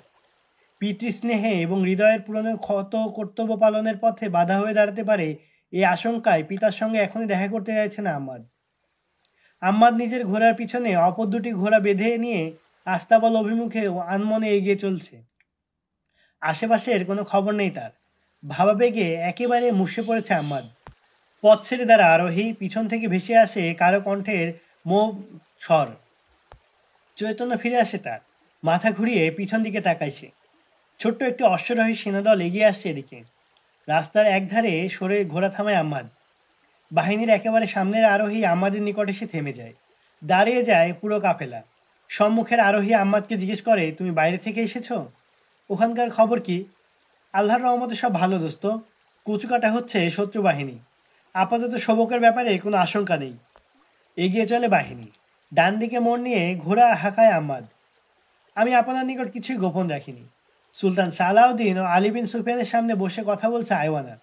সে যে গোয়েন্দা তাও সে বলে দিয়েছে। এ কথাও জানিয়েছে যে কায়রোতে সে 1 মাস ডিউটি করে এসেছে। কায়রোতে আইয়ুবী বিরোধী তৎপরতায় লিপ্ত ছিল সে। এমন কয়েকজন বিশ্বাসঘাতক মুসলমানের নামও বলেছে আয়ওয়ানা। আয়ওয়ানা আরও জানায়, সুদানিরা খ্রিস্টানদের পক্ষ থেকে বিপুল সহযোগিতা পাচ্ছে এবং খ্রিস্টান বাহিনীর অভিজ্ঞ কমান্ডার সুদানিদের কমান্ডো আক্রমণে প্রশিক্ষণ দিচ্ছে। কোনো রকম জিজ্ঞাসাবাদ করার আগে আয়ওয়ানা এমন সব তথ্য বলে দেয় যা নির্যাতনের মুখেও গোয়েন্দাদের নিকট থেকে আদায় করা যায় না। সন্দেহ পড়ে যান আলী। আয়ওয়ানা, আমিও তোমার বিদ্যায় পারদর্শী। আমি স্বীকৃতি দিচ্ছি যে তুমি একজন উঁচু স্তরের গুপ্তচর। আমাদের জেল শাস্তি থেকে রক্ষা পাওয়ার জন্য তুমি যে পন্থা অবলম্বন করছো তা প্রশংসনীয় বটে। কিন্তু আমি তো আর তোমার এই প্রতারণার ফাঁদে পা দিতে পারি না, বললেন আলী বিন সুফিয়ান। আপনার নাম? জিজ্ঞেস করে আয়ওয়ানা। আলী বিন সুফিয়ান। তুমি হরমোনের নিকট থেকে আমার নাম শুনে থাকবে হয়তো, জবাব দেন আলী। হঠাৎ চমকে ওঠে আয়ওয়ানা। বসা থেকে উঠে দাঁড়ায় সে। ধীরে ধীরে আলী বিন সুফিয়ানের কাছে গিয়ে হাঁটু গেড়ে বসে সে। আলীর ডান হাতটা নিজের মুঠোয় নিয়ে চুমু খায় আয়ওয়ানা। আলীর মুখ পানে তাকিয়ে বলল, আপনাকে জীবিত দেখে আমার ভীষণ আনন্দ লাগছে। আপনার সম্বন্ধে আমি অনেক কিছু শুনেছি। হরমোন বলতেন আলী বিন সুফিয়ান মরে গেলে মুসলমানদের বুকে বসে বিনা যুদ্ধে আমরা তাদের পতন ঘটাতে পারবো। উঠে গিয়ে নিজ জায়গায় বসে আয়ওয়ানা বলে, কায়রোতে আমি আপনাকে দেখার অনেক চেষ্টা করেছি, কিন্তু পাইনি। আমার উপস্থিতিতে আপনাকে হত্যা করার পরিকল্পনা আঁটা হয়েছিল কয়েকবার। সে অভিযান সফল হলো কিনা পরে তা আমি আর জানতে পারিনি। আমাকে ডেকে পাঠানো হয়েছিল শোভকে। তুমি যা কিছু বলেছ তার শব্দে সত্য, আমরা তা বিশ্বাস করি কি করে? জানতে চাইল আলী। আপনি আমায় কেন বিশ্বাস করছেন না? বলে আইওয়ানা, কারণ তুমি খ্রিস্টান। পাশের থেকে বললেন সুলতান আইবি। আমি যদি বলি আমি খ্রিস্টান নই, মুসলমান, তবে তখন কি আপনারা বলবেন এটিও তোমার মিথ্যা কথা? আমার নিকট তো কোনো প্রমাণ নেই। 16-17টি বছর কেটে গেছে আমি এই পল্লী থেকে অপহৃত হয়েছিলাম। এখান থেকে যে এসে জানতে পারলাম আমার পিতা ক্যাম্পেই আছেন। পিতার নাম বলে আয়ওয়ানা। এও জানায় যে পিতার নামটি তার মনে ছিল না। এখানে এসে জানতে পেরেছে সে মরুভূমিতে হায়েনের হাত থেকে আম্মাদ কিভাবে তার জীবন রক্ষা করেছে, রাতে আম্মাদকে হত্যা করার প্রচেষ্টা, আম্মাদকে হত্যা করার জন্য তাদের খঞ্জরদারি হাত না ওঠা ইত্যাদি সব ঘটনার অনুপুঙ্খ বিবরণ দেয় আয়ওয়ানা। বলে, দিনের বেলা আমাদের মুখমণ্ডল ও চোখের প্রতি নজর পড়লে আমার হৃদয়ে এমন এক অনুভূতি জেগে ওঠে যা আমাকে সংশয়ে ফেলে দেয় যে লোকটিকে আমি আগেও কোথাও যেন দেখেছি। ও যেন আমার পরিচিত লোক, কিন্তু কোথায় দেখেছি, কখন দেখেছি, কিভাবে পরিচয় তার কিছুই স্মরণ আসলো না। আমার এই সন্দেহের কথা তার নিকট ব্যক্ত করলে সে বলে, না, এমনটি হতে পারে না। তুমি আমায় দেখবে কোথায়? রাতে দুজন খ্রিস্টান সৈনিক আমার উপর ঝাঁপিয়ে পড়ে। ওরা আমাকে লুট করতে চেয়েছিল। আমার চিৎকার শুনে আম্মাদ ঘুম থেকে জেগে ওঠে। আমাকে রক্ষা করার জন্য সে এগিয়ে আসে। বর্ষার আঘাতে হত্যা করে ফেলে একজনকে। তখন পর্যন্ত আমি নিজেকে খ্রিস্টানই মনে করতাম। ক্রুশের নিবেদিত প্রাণ এক কর্মী ছিলাম আমি। কিন্তু এ মুহূর্তে ভাবান্তর ঘটে যায় আমার। যে জাতির সৈনিকেরা স্বজাতির এক অসহায় নারীর ইজ্জতে আঘাত আনতে পারে, তারা অমানুষ, মানুষ নামের কলঙ্ক। আমার হৃদয়ে প্রচণ্ড ঘৃণা জন্মে যায় খ্রিস্টানদের প্রতি। হাতে ছিল আমার খঞ্জর, এক আঘাতে মাটিতে ফেলে দিলাম অপরজনকে। আম্মাদ আমাকে রক্ষা করেছে, তাতে আমার যে আনন্দ তার চেয়ে বেশি প্রীত আমি আমার খঞ্জর ঘাত থেকে আম্মাদকে রক্ষা করলাম। আহ, কি যে হতো যদি আমি আম্মাদকে খুন করে ফেলতাম। আয়ওয়ানা আরও বলে, চলার পথে আমাদের মুখনিসৃত আবেগময় কিছু কথা শুনে আমি আরও আপ্লুত হয়ে পড়ি। আমার চেতনার দুয়ারে আঘাত করে তার কথাগুলো। সমস্ত পথে আমি তার মুখ পানেই তাকিয়ে থাকি। আমার মনে পড়ে যে শৈশবে আমাকে অপহরণ করা হয়েছিল, কিন্তু এই স্মৃতি আরও অস্থির করে তোলে আমাকে। আপনাদের নিশ্চয় জানা আছে যে আমার মতো মেয়েদেরকে কিভাবে প্রস্তুত করা হয়। প্রশিক্ষণের পর শৈশবের স্মৃতি আর নিজের মৌলিক পরিচয় মুছে যায় মন থেকে। আমারও হয়েছে একই হাল, কিন্তু আমার সংশয় ক্রমেই দূর হয়ে যায়। নিশ্চিত বিশ্বাসে পরিণত হলো যে আম্মাদকে আমি জানি। এ ছিল আমার রক্তের টান। আমার চোখ চিনে নিয়েছে আমাদের চোখে, আর তার হৃদয় চিনে নিয়েছে হৃদয়কে। বোধ হয় আমাদের হৃদয়ে এমনই এক অনুভূতি সৃষ্টি হয়েছিল। হয়তো সে কারণেই সে আমার ন্যায় হৃদয় কারা এক যুবতীকে হাতের কাছে পেয়েও বিন্দু বিসর্গ ভ্রুক্ষেপ করেনি, যেন আমি তার সঙ্গেই নেই। বহুবার গভীর দৃষ্টিতে সে আমার প্রতি তাকিয়েছিল বটে, তবে সে দৃষ্টি ছিল পবিত্র, তাতে লালসার লেশমাত্র ছিল না। বলেই চলছে আয়ওয়ানা। শোভকে প্রবেশ করে খানিকটা অগ্রসর হয়ে একটি বাড়ির সামনে এসে থেমে যায় আম্মাদ। দুজনে ভিতরে প্রবেশ করলাম। বাড়িটি ভিতর থেকে দেখা মাত্র ধীরে ধীরে আমার মনের পর্দা অপসারিত হতে শুরু করে। কেমন যেন মনে হলো এ বাড়িটি আমি চিনি। আস্তে আস্তে চোখের সামনে ভেসে উঠতে লাগলো শৈশবের হারানো স্মৃতি। বাড়িটি ঘুরে ফিরে দেখলাম। মনে আমার প্রচণ্ড কৌতূহল। হঠাৎ কে যেন চোখের সামনে মেলে ধরে শৈশব স্মৃতির আরেকটি পাতা। দৌড়ে গেলাম একটি কক্ষের দরজার কাছে। দরজার একটি পাল্লার উল্টো পিঠ নিরীক্ষা করে দেখলাম কতগুলো রেখা চোখে পড়ে। মনে পড়ল বড় ভাইয়ের খঞ্জর দ্বারা ছোটকালে আমি এগুলো এঁকেছিলাম। ছুটে গেলাম আরেকটি দরজার পিছে। সেখানেও একই রকম আঁকিবুকি খুঁজে পেলাম। তারপর তীক্ষ্ণ দৃষ্টিতে তাকালাম আম্মাদের দিকে। মুখজোড়া একরাশ ঘন দাড়ি থাকা সত্ত্বেও তার 16-17 বছর আগের আকৃতি মনে পড়ে যায় আমার। বুক ফেটে কান্না আসে। উচ্ছ্বসিত আবেগ নিয়ন্ত্রণে হারিয়ে যাওয়ার উপক্রম হয় আমার। বহু কষ্টে ধরে রাখলাম নিজেকে। আম্মাদকে আমি বলিনি আমি যে তার বোন, সাহস পাইনি। কত পূর্য পবিত্র চরিত্রবান পুরুষ সে, আর আমি অপাদমস্তক একটি নাপাক মেয়ে। ও কত আত্মমর্যাদা বোধ সম্পন্ন মানুষ, আর আমার মর্যাদা বোধ বলতে কিছুই নেই। বললে জানি না ওর প্রতিক্রিয়া কি হতো। থামলো আইওয়ানা। সুলতান সালাউদ্দিন আইবি ও আলী বিন সুফিয়ান তন্ময় হয়ে শুনছিলেন আইওয়ানার আবেগ ঝরা কথা। এ সময় আলী বিন সুফিয়ান বেশ কবার চোখ তুলে তাকান আইয়ুবের প্রতি। আয়মনের প্রতি সন্দেহ তার দূর হয়নি এখনো, কিন্তু মেয়েটির আবেগময় কণ্ঠ, উদ্গত অশ্রুধারা ও অপ্রতিরোধ্য দীর্ঘশ্বাস দুজনকে প্রভাবিত করে ফেলে। তার প্রতিটি কথাই সত্য।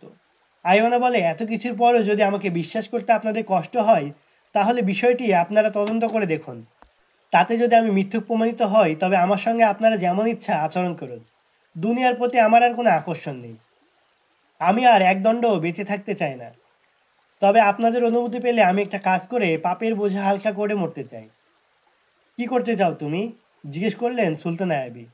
আপনি যদি নিরাপদে আমাকে কার্কে পৌঁছিয়ে দেন, তাহলে খ্রিস্টানদের 3-4 জন সম্রাট ও গোয়েন্দা প্রধান হরমুনকে হত্যা করতে পারি আমি, বলল আয়ওয়ানা। আমরা তোমাকে কার্ক পর্যন্ত পৌঁছে দিতে পারি বটে, কিন্তু কাউকে খুন করার জন্য নয়। ইতিহাসের পাতায় আমি এ অপবাদ লিখিয়ে মরতে চাই না যে সালাউদ্দিন আইয়ুবী নিজের শোবকে বসে থেকে একজন নারীকে দিয়ে শত্রু নিধন করেছিলেন। আমি তো বরং যদি জানতে পাই যে একজন খ্রিস্টান সম্রাট দুরারোগ্য ব্যাধিতে আক্রান্ত হয়ে কষ্ট পাচ্ছে, তাহলে তার চিকিৎসার জন্য আমি ডাক্তার পাঠিয়ে দিব। তাছাড়া তোমার উপর ভরসা করতে পারি না। তবে তুমি চাইলে ক্ষমা করে তোমাকে নিরাপদে কার্কে পৌঁছে দেওয়া যায় কিনা ভেবে দেখতে পারি, বললেন সুলতান আয়াবি। না, অন্তরে সুখ নেই আমার। কার আমার যেতে হবে না। যেখানে জন্মেছি সেখানে আমার মৃত্যু হোক, এই আমার কামনা। আমি যে আমাদের হারিয়ে যাওয়া বোন, তা ওকে বলবেন না। ক্যাম্পে বাবার সঙ্গে আমি সাক্ষাৎ করব, তবে তাকেও জানাবো না আমি তার অপরিতমী কন্যা। এই বলে ফুপিয়ে কাঁদতে শুরু করে আয়ওয়ানা। অশ্রুতে পরিপূর্ণ হয়ে আসে তার দু চোখ। বড় বড় অশ্রু ফোঁটা টপ টপ করে ঝরে পড়তে লাগলো তার দুগণ্ড বেয়ে। আলী বিন সুফিয়ান প্রয়োজনে অনেকগুলো কথা জিজ্ঞেস করলেন আয়ওয়ানাকে। তারপর আইয়ুবের প্রতি মুখ ফিরিয়ে বলেন, একে কোথায় পাঠাবো? কিছুক্ষণ চিন্তা করে সুলতান বললেন, একে সসম্মানে আরামে রাখতে হবে। ভেবে চিন্তে সিদ্ধান্ত নাও। আয়ওয়ানাকে সঙ্গে নিয়ে বেরিয়ে যান আলী। আইয়ুবীর শোবক দখলের আগে খ্রিস্টানদের গোয়েন্দা মেয়েরা যে কক্ষে থাকতো, তার একটি কক্ষে থাকতে দেয়া হলো তাকে। কিন্তু এখানে থাকতে অস্বীকৃতি জানায় আয়ওয়ানা। বলে, এই কক্ষগুলোকে আমি মনে প্রাণে ঘৃণা করি। আমি যে বাড়িটি থেকে অপহৃত হয়েছিলাম, আমাকে কি সেখানে থাকতে দেওয়া যায় না? না, আবেগের বর্ষবর্তী হয়ে আমি নিয়ম লঙ্ঘন করি না, বললেন আলী বিন সুফিয়ান। প্রহরী ও চাকর বাকরদের জরুরি উপদেশ দিয়ে আইওয়ানাকে ওখানেই রেখে আসেন আলী। সেনা বিশ্রামাগারে গিয়ে গা গোসল সেরে খাওয়া দাওয়া করে ঘুমিয়ে পড়ে আম্মাদ। কিন্তু এত ক্লান্তি সত্ত্বেও কিছুক্ষণ পর হঠাৎ চোখ খুলে যায় তার। শত চেষ্টা করেও দু চোখের পাতা এক করতে পারে না সে। পিতার সাথে সাক্ষাৎ করবে কি করবে না, এই একটি প্রশ্ন তোলপাড় করে বেড়াচ্ছে তার মাথায়। ক্লান্তি সেরে শয্যা ছেড়ে উঠে দাঁড়ায় আম্মাদ। হাঁটা দেয় ক্যাম্পের দিকে। ক্যাম্পে পৌঁছে পিতার নাম উল্লেখ করে লোকটি কোথায় আছে জিজ্ঞেস করে। খুঁজে বের করে পিতাকে। আমাদের সামনে শুয়ে আছেন এক বৃদ্ধ। সালাম করে মাথা নুয়ে তার সঙ্গে হাত মিলায় আম্মাদ। 16টি বছর পর পিতাকে দেখল আম্মাদ। বৃদ্ধের গায়ে কোনো গোশত নেই, আছে শুধু হাড্ডি আর চামড়া। যেন পূর্ণাঙ্গ একটি মানব কঙ্কাল পড়ে আছে তার সামনে। এখন পুষ্টিকর খাদ্য ও ওষুধপত্র চলছে। নিজের পরিচয় না দিয়ে পিতা কেমন আছেন জানতে চায় আম্মাদ। জবাবে বৃদ্ধ বললেন, কেমন আর থাকব, 16টি বছর নির্মম নির্যাতন, এতদিনের দীর্ঘ বন্দি জীবন আর পুত্রকন্যার শোক আমাকে নিঃশেষ করে দিয়েছে। এই ধকল বোধ হয় কেটে ওঠা আমার পক্ষে সম্ভব না। এত উন্নত খাবার আর উন্নত চিকিৎসা এতটুকু ক্রিয়াও করছে না। আমি সম্পূর্ণ শেষ হয়ে গেছি। ক্ষীণ কণ্ঠে নিজের অবস্থার সংক্ষিপ্ত বিবরণ দেয় আম্মাদের পিতা। কিন্তু আম্মা চলে যায় 16 বছর পিছনে। চোখের সামনে ধরে আনে সে সময়কার পিতার চেহারা। সে কি নাদুস নুদুস স্বাস্থ্যবান এক বলিষ্ঠ পুরুষ। আর এখন তবু এই হাড্ডিসার কঙ্কাল চেহারাও পিতাকে চিনতে পারে আম্মাদ। আম্মাদ একবার ভাবে নিজের পরিচয় দিয়ে বলে, আমি আপনার পালিয়ে যাওয়া সেই পুত্র আম্মাদ। আবার ভাবে, না, এত বড় শুভ সংবাদের ধাক্কা তিনি হয়তো সামলাতে পারবেন না। পারলেও তিনি আমার কর্তব্যের পথে বাধা হয়ে দাঁড়াতে পারেন। বড় কষ্টে নিজেকে সংযত রেখে পিতার সঙ্গে হাত মিলিয়ে ফিরে আসে সে। বিশ্রামাগারে শুয়ে আছে আম্মাদ। আগামী দিন ভোর পর্যন্ত ছুটি আছে তার। তারপর চলে যেতে হবে ময়দানে। কিন্তু হঠাৎ কেন্দ্র থেকে নির্দেশ আসে, পরবর্তী আদেশ না পাওয়া পর্যন্ত তাকে এখানেই থাকতে হবে। সর্বদা বিশ্রামাগারে উপস্থিত থাকতে হবে তাকে। বিস্মিত হয় আম্মাদ। ঘটনা কি?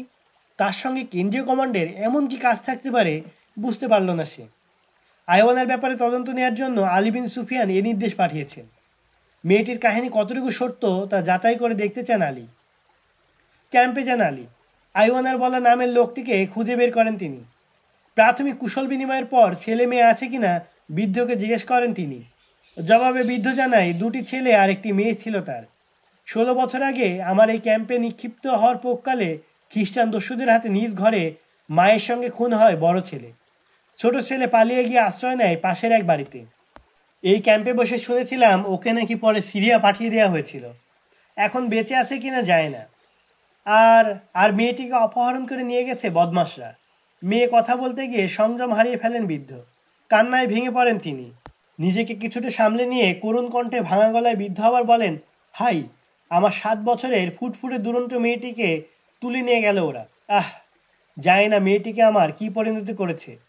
অশ্রুতে ভিজে গেছে বৃদ্ধের দু চোখ। ফোঁটা ফোঁটা অশ্রু গড়িয়ে পড়ছে তার কপাল বেয়ে। মধ্যরাত। বিছনা থেকে উঠে দাঁড়ায় আয়ওয়ানা। ঘুম আসছে না তার। এ পর্যন্ত কেবল এপাশ ওপাশ করেই ছটফট করে কাটিয়েছে সে। আলী বিন সুফিয়ানের আচরণে আয়ওয়ানা আন্দাজ করেছে যে তাকে তারা এখনো বিশ্বাস করতে পারেনি। না জানি এখন পরিণতি কি ঘটবে। আলীর মনে কিভাবে বিশ্বাস জন্মানো যায় তা ভাবছে আয়ওয়ানা। পাশাপাশি প্রতিশোধের আগুন দাউ দাউ করে জ্বলছে তার মনে। আমাদের সঙ্গে নিজ বাড়িতে ঢুকে শৈশবের অনেক স্মৃতি খুঁজে পেয়েছে সে। অপহরণের পর সীমাহীন আদর যত্ন, আমোদ আহ্লাদ আর উন্নত খাবার দিয়ে দেহে তার রূপের এই যে জোয়ার সৃষ্টি করা হয়েছিল, তারপর সেই জোয়ারে ভাসিয়ে দেওয়া হয়েছিল তার অতীত, তার পরিচয়। তাকে পরিণত করা হয়েছে পাপের এক কালী মূর্তিতে। স্মৃতিপটে সব ভেসে উঠে আয়ওয়ানার। এর প্রতিশোধ নেওয়ার জন্য উত্থাল পাথাল করছে তার মন। তড়া সইছে না এক মুহূর্ত। আবার পিতার সঙ্গে সাক্ষাৎ করার ইচ্ছাও তার প্রবলতর হচ্ছে ধীরে ধীরে। কিন্তু কক্ষ থেকে বের হওয়ার পথ কি? বাইরে দুজন প্রহরী টহল দিয়ে বেড়াচ্ছে। কিছুই ভেবে পায় না আয়ওয়ানা। কোনো বুদ্ধি আসলো না তার মাথায়। গাত্রোত্থান করে উঠে দাঁড়ায় আয়ওয়ানা। কক্ষের দরজাটা ঈষৎ ফাঁক করে উকি দেয় বাইরে। কারো কথা বলার শব্দ কানে আসে তার। ডান দিকে 20 গজ দূরে শাস্ত্রী দুজনকে ছায়ার মতো চোখে পড়ে। ওরাই ওখানে দাঁড়িয়ে দাঁড়িয়ে গল্প করছে। দরজার 2 কপাটের ফাঁক দিয়ে মাথা বের করে ওদের প্রতি তাকিয়ে থাকে আয়ওয়ানা। কেন যেন আরও খানিকটা দূরে অন্ধকারে সরে যায় শাস্ত্রীদ্বয়। বেরিয়ে পড়ে আয়ওয়ানা। পা টিপে টিপে অতি সাবধানে সন্তপর্ণে ভবনের আড়ালে প্রহরীদের দৃষ্টির বাইরে চলে যায় সে। বেগার ক্যাম্পের অবস্থা আয়ওয়ানার পূর্ব থেকেই জানা। এই ক্যাম্প যে এখন কারাগার নয়, অতিথিশালা, তাও তার অবিদিত নয়। কাজেই ক্যাম্পে গিয়ে শাস্ত্রীর হাতে ধরা পড়া আশঙ্কা তার নেই। দ্রুত গতিতে এগিয়ে চলছে আয়ওয়ানা। হঠাৎ পিছনে কারো পায়ের আওয়াজ শুনতে পায় সে। পিছনে ফিরে তাকায় মেয়েটি, কিন্তু দেখতে পায় না কিছুই। ভ্রম মনে করে আবার হাঁটা শুরু করে। পিছনে আবারও সেই পদশব্দ। কে যেন লম্বা পায়ে এগিয়ে আসে তার দিকে। কেউ আসছে কিনা পিছনে ফিরে তাকায় আয়ওয়ানা। চলার গতি থামিয়ে এই পিছন পানে দৃষ্টি দিবে বলে। হঠাৎ তার মাথা ও মুখমণ্ডলে এসে পড়ে একটি মোটা বস্ত্র। চোখের পলকে বস্ত্রটি জড়িয়ে ধরে আয়ওয়ানাকে। 2টি শক্ত বাহু জাপটে ধরে তুলে নিয়ে যাচ্ছে তাকে। কেঁপে ওঠে আয়ওয়ানা। মাথার চুল থেকে পায়ের নখ পর্যন্ত সর্বাঙ্গ কাটা দিয়ে ওঠে তার। ঝাপটা দিয়ে নিজেকে মুক্ত করে নেওয়ার চেষ্টা করে ব্যর্থ হয় সে। অন্ধকার রাত, জনমানবহীন অনাবাদী এলাকা। কিছু দূর অগ্রসর হওয়ার পর একটি কম্বলে পেঁচিয়ে গাঠুরির মতো করে কাঁধে তুলে নেওয়া হয় মেয়েটিকে। তারা ছিল 2 জন। আধা ঘন্টা পর কাঁধ থেকে নামিয়ে পুটলি থেকে বের করা হয় আয়ওয়ানাকে। আয়ওয়ানা নিজেকে একটি কক্ষে আবিষ্কার করে। টিম টিম করে 2টি প্রদীপ জ্বলছে কক্ষে। 4 জন লোক তাকিয়ে আছে তার প্রতি। বিস্ময়াভূত নেত্রে এক এক করে সকলের প্রতি দৃষ্টিপাত করে আয়ওয়ানা। বলে, তোমরা এখন এখানে? এ কি মিস্টার জেরাল্ড, আপনি আপনিও এখানে? আমরা গিয়ে আবার এসেছি তোমাকে বের করে নেওয়ার জন্য। ভালোই হলো যে তোমাকে পেয়ে গেছি। দুর্গ দখলের পর যেসব খ্রিস্টান গোয়েন্দা মেয়ে মুসলমানদের হাতে ধরা পড়েছে, তাদেরকে বের করে নেওয়ার জন্য এবং যারা শোভকে আত্মগোপন করে আছে তাদের সংগঠিত করে সম্ভব হলে তাদের দ্বারা নাশকতামূলক কাজ করানোর উদ্দেশ্যে কারেক থেকে 40 সদস্যের একটি কমান্ডো বাহিনীকে শোভকে প্রেরণ করা হয়েছিল। এ 4 জন সে বাহিনীর সদস্য। আস্তাবলে ঢুকে ঘোড়ার খাদ্য ও লঙ্গরখানায় মানুষের খাবারে বিষ মেশানো আর আগুন লাগানো এদের সন্ত্রাসী কর্মকাণ্ডের প্রধান অংশ। গ্রুপ কমান্ডার জেরাল্ড এ কাজে বেশ পারদর্শী। আয়ওয়ানা তার শিষ্য। গলায় গলায় ভাবছিল দুজনের। কিন্তু এখন লোকটিকে দেখামাত্র প্রবল ঘৃণা ও প্রতিশোধ স্পৃহায় মাথায় খুন চড়ে যায় আয়ওয়ানার। কিন্তু তৎক্ষণাৎ সামলে নেয় সে নিজেকে। এটা ঘৃণার বহিঃপ্রকাশের জায়গা নয়। এখানে বসে প্রতিশোধ নেওয়া যাবে না। কিন্তু আয়ওয়ানা যে সম্পূর্ণ বদলে গেছে, জেরাল্ড তা জানবে কি করে? কোথায় যাচ্ছিলে তুমি? আয়ওয়ানাকে জিজ্ঞেস করে জেরাল্ড। সুযোগ পেয়ে পালাতে চেয়েছিলাম, জবাব দেয় আয়ওয়ানা। মিস্টার জেরাল্ড আয়ওয়ানাকে জানায়, নির্যাতিত মুসলমানদের ছদ্মবেশে 40 জনের কমান্ডো গুপ্তচর নিয়ে আমি এখন এখানে। সেদিন সৌভাগ্যের প্রধান ফটকে তোমাকে তেমন কোনো কড়াকড়ি ছিল না। যুদ্ধের কারণে মুসলিম সৈনিকরা হরদম যাওয়া আসা করছিল। আশেপাশের পল্লী অঞ্চলের মুসলমানরাও দলে দলে সহজে শহরে প্রবেশ করছিল। এ সুযোগে আমরাও বিনা বাধায় ভিতরে ঢুকে পড়ি। জেরাল্ড আইওয়ানকে আরও জানায়, যে বাড়িটিতে আমরা গোয়েন্দা মেয়েদের বন্দী হয়ে আছে দুদিন ধরে, তার উপরে সতর্ক দৃষ্টি রাখছি। প্রহরীদের গতিবিধির প্রতিও আমাদের বেশ কড়া নজর। সৌভাগ্যবশত আমরা তোমাকে পেয়ে গেলাম। অন্যদেরকেও বের করে আনা যায় কি করে বলো? আইওয়ানা বলে, ওদেরকে বের করে আনা দুরূহ হলে অসম্ভব নয়। কৌশলে চেষ্টা করলে সফলতা আশা করা যায়। রাতেই পরিকল্পনা প্রস্তুত হয়ে যায়। আইওয়ানা জেরাল্ডকে জানায়, মেয়েরা যেখানে থাকে সেটি জেলখানা নয়, উন্মুক্ত কটি কক্ষ মাত্র, প্রহরী মাত্র 2 জন। এই জাতীয় আরও অনেক তথ্য দেয় আইওয়ানা। মেয়েদের বের করে আনার জন্য কয়েকজন লোক সেখানে যাবে বলে সিদ্ধান্ত হয়। অন্যরা থাকবে অমুক বাড়িতে। সিদ্ধান্তের পর আইওয়ানা বলে, আমার ফিরে যাওয়া দরকার, কারণ আমার পলায়নের সংবাদ জানাজানি হয়ে গেলে মেয়েদের প্রহরা কঠোর হয়ে যাবে, ফলে আমাদের অভিযান ব্যর্থ হবে। আইওয়ানার প্রস্তাবটি জেরাল্ডের মনোপুত হয়। সঙ্গে করে রাতারাতি আইওয়ানাকে তার কক্ষের নিকট পৌঁছে দিয়ে দেয় সে। আইওয়ানাকে বাইরে থেকে আসতে দেখে প্রহরীরা জিজ্ঞাসাবাদ শুরু করে, সে কোথায় গিয়েছিল, কেন গিয়েছিল, কি আশায় বিষয় ইত্যাদি। আইওয়ানা শান্ত কণ্ঠে বলে, বেশি দূরে নয়, ওই তো ওইখানে একটু ঘুরতে গিয়েছিলাম, মনটা ভালো লাগছিল না, তাই কিনা। কক্ষে প্রবেশ করে আইওয়ানা। প্রহরীরাও নিজেদের কর্তব্যে অবহেলার কথা স্মরণ করে চুপসে দেয়। পরদিন আইওয়ানা প্রহরীদের বলল, আমাকে তোমরা একটু আলী বিন সুফিয়ানের নিকট নিয়ে চলো, তার সঙ্গে আমার জরুরি কথা আছে। প্রহরীরা অসম্মতি জানিয়ে বলে, প্রয়োজন হলে তিনি তোমাকে ডেকে পাঠাবেন, তোমাকে নিয়ে যাওয়া আমাদের পক্ষে সম্ভব নয়। আইওয়ানা প্রহরীদের প্রয়োজনের গুরুত্ব বোঝানোর চেষ্টা করে, বলে, দেখো, তার সঙ্গে অত্যন্ত জরুরি কথা আছে, দয়া করে আমাকে দিয়ে আসো। অন্যথায় কারোর মাধ্যমে শুধু এই সংবাদটা পৌঁছে দাও যে আমার তাকে বড্ড প্রয়োজন। আইওয়ানা একথাও বলে, তোমাদের অবহেলায় যদি সংবাদটা না পৌঁছে, তবে এর জন্য যে ক্ষতি হবে তার মাসুল তোমাদেরকেও ভোগ করতে হবে। আলী বিন সুফিয়ান তার কক্ষে গুরুত্বপূর্ণ এক কাজে ব্যস্ত। ইত্যাবসরে সালাম দিয়ে এক ব্যক্তি কক্ষে প্রবেশ করে। মাথা তুলে তাকান আলী। আগন্তুকের সালামের জবাব দেন তিনি। আগন্তুক নিজের পরিচয় দিয়ে বলে, গতকাল আইওয়ানা নামে যে গোয়েন্দা মেয়েটিকে রেখে এসেছিলেন, সে আপনার সঙ্গে সাক্ষাৎ করতে চায়। আপনার সঙ্গে নাকি তার জরুরি কথা আছে। সংবাদটা আপনাকে না জানালে যে ক্ষতি হবে তার জন্য প্রহরীদের শাস্তি ভোগ করতে হবে বলেও সে শাসিয়ে দিয়েছে। সংবাদ পাওয়া মাত্র আলী বিন সুফিয়ান আইওয়ানাকে ডেকে পাঠান। কক্ষ ত্যাগ করে বেরিয়ে আসে আইওয়ানা। সেই কক্ষে আর কখনো ফিরে যায়নি সে। নীরব নিস্তব্ধ গভীর রজনী। সৌভাগ্যের কোথাও কেউ জেগে নেই। গভীর সুষুপ্তিতে নিম্নগ্ন সমগ্র নগরী। গোয়েন্দা মেয়েদের বন্দি করে রাখা ভবনটির চারদিকে নড়াচড়া করছে 8-10টি ছায়ামূর্তি। কোনো প্রহরী নেই সেখানে। অবাক হলো ওরা। হামাগুড়ি দিয়ে কাছে এগিয়ে যায় লোকগুলো। বন্দি মেয়েরা কোথায় কিভাবে থাকে সব বলে এসেছিল আইওয়ানা। 2 জন ঢুকে পড়ে এক কক্ষে, বাকিরা ঢুকে পড়ে অন্য কক্ষগুলোতে। কোনো প্রহরী আছে কিনা নিশ্চিন্ত হওয়ার প্রয়োজন মনে করেনি তারা। আইওয়ানা বলেছিল প্রহরী থাকে মাত্র 2 জন। এখন থাকলেও 2 জনকে ঘায়েল করা 8-10 জনের পক্ষে কঠিন হবে না। অবলীলায় সব কজন ঢুকে পড়ে মেয়েদের কক্ষগুলোতে, কিন্তু তারপর আর বের হলো না একজনও। গত রাতে আইওয়ানাকে যে ভবনে নিয়ে যাওয়া হয়েছিল, গেরাল্ড সে ভবনের একটি কক্ষে বসা। পরিকল্পনা মোতাবেক এ বাড়িতে 20 জন লোক অবস্থান করছে। অন্যরা লোকে আছে খ্রিস্টানদের বাড়িতে। গেরাল্ড অপেক্ষা করছে অধীর চিত্তে। এতক্ষণে অভিযান সফল করে মেয়েদের নিয়ে ওদের ফিরে আসার কথা, কিন্তু আসছে না এখনো। অস্থির হয়ে ওঠে গেরাল্ডের মন। এ অভিযান তো ব্যর্থ হওয়ার কথা না। ঠক ঠক ঠক। দরজায় করাঘাতে শব্দ শুনতে পায় গেরাল্ড। তারই নির্ধারিত সাংকেতিক শব্দ। এতএব সন্দেহের কোনো কারণ নেই।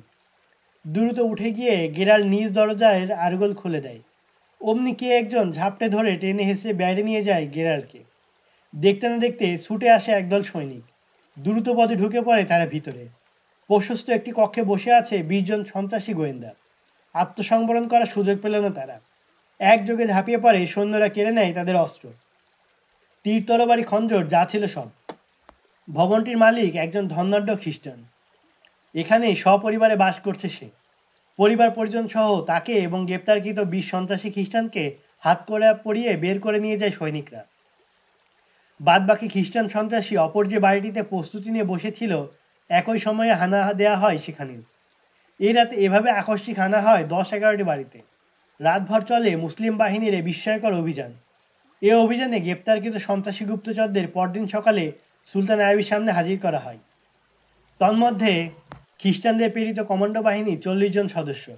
বাহিনীর প্রধান গেরাল্ড ছাড়াও ছিল বিভিন্ন বাড়িতে অভিযান চালিয়ে ধৃত আরও 40 জন গুপ্তচর।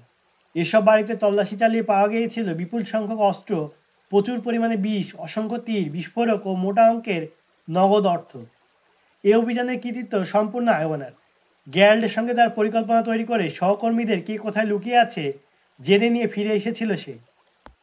আয়ওয়ানার প্রতি পূর্ণ আস্থা ছিল গেরাল্ডের। পরদিন সকালে আয়ওয়ানা সব পরিকল্পনা ফাঁস করে দেয় আলী বিন সুফিয়ানের কাছে।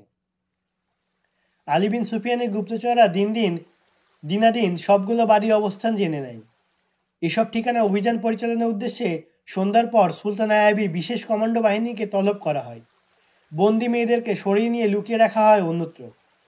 তাদের পরিবর্তে প্রতিটি কক্ষে বসিয়ে রাখা হয় 3 জন করে কমান্ডো সদস্য। তুলে নেওয়া হয় প্রহরীদের। রাতের বেলা খ্রিস্টান কমান্ডো সদস্যরা যেই মাত্র কক্ষগুলোতে হানা দেয়, অমনি ওত পেতে থাকা মুসলিম কমান্ডোরা ধরে ফেলে তাদের। এভাবে সবকে লুকিয়ে থাকা প্রায় সব খ্রিস্টান গুপ্তচর সন্ত্রাসী ধরা পড়ে যায়। তন্মধ্যে সর্বাপেক্ষা দামি হলো গেরাল্ড।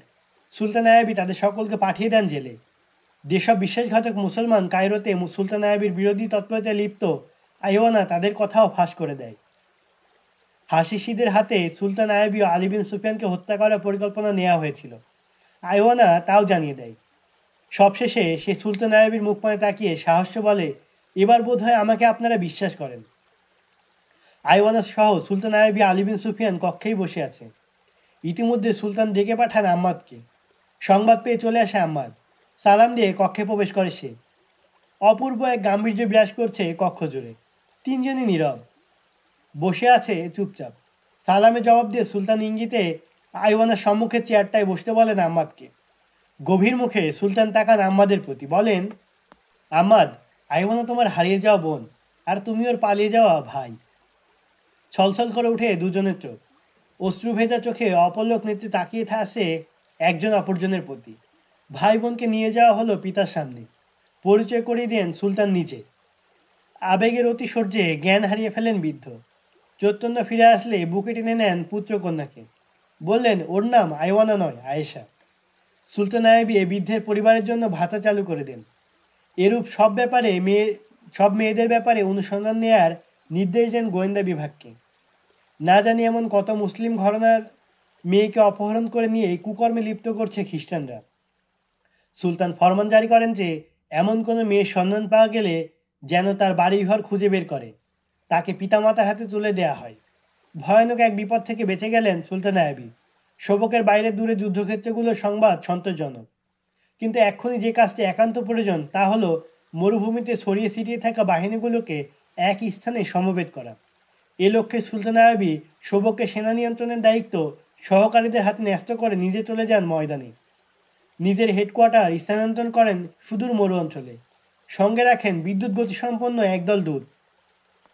তাদের মাধ্যমে 1 মাসের মধ্যে বিক্ষিপ্ত সৈন্যদের একত্রিত করেন তিনি। সুলতান আয়াবি কায়রোর ন্যায় শোভকের প্রতিরোধ ব্যবস্থার জন্য তার সেনাবাহিনীকে 3 ভাগে ভাগ করে নেন। 1 ভাগ নিয়োজিত করেন সীমান্ত অঞ্চলে, 1 ভাগ তাঁবু ফেলে সীমান্তে বাহিনীর 5-6 মাইলের পিছনে, 3য় ভাগকে রাখা হয় পেট্রোল ডিউটির জন্য। যেসব খ্রিস্টান সৈন্য জীবন রক্ষা পেয়ে কারকে এসেছে, এক্ষুনি আবার অভিযান পরিচালনা করবে এমন শক্তি তাদের নেই। যুদ্ধ করার শক্তি সাহস সব হারিয়ে ফেলেছে যেন তারা। এদিকে সুলতান আয়াবি সেনা ভর্তির গতি আরও জোরদার করে দেন। মরুভূমির খোলা ময়দানে নয়া ভর্তি হওয়া সেনাদের প্রশিক্ষণের আয়োজন চলছে। কারকে গুপ্তচর প্রেরণের জন্য তিনি আলীকে নির্দেশ দেন, যেন তারা খ্রিস্টানদের তথ্য সংগ্রহের পাশাপাশি সেখানকার মুসলিম যুবকদেরকে কার থেকে বেরিয়ে ময়দানে এসে সামরিক প্রশিক্ষণ গ্রহণ করার প্রতি উদ্বুদ্ধ করে। এতক্ষণ আপনারা শুনছিলেন লেখক এনায়েতুল্লাহ আলতামাশের লেখা উপন্যাস ইমানদীপ্ত দাস্তান বইটির 2য় খণ্ডের 2য় পর্ব। বইটি আপনাদের কেমন লাগছে তা আমাদেরকে কমেন্ট করে জানান। এছাড়াও আর কোন কোন গল্প আপনারা শুনতে চান সেটাও আমাদেরকে কমেন্ট করে জানান। ধন্যবাদ।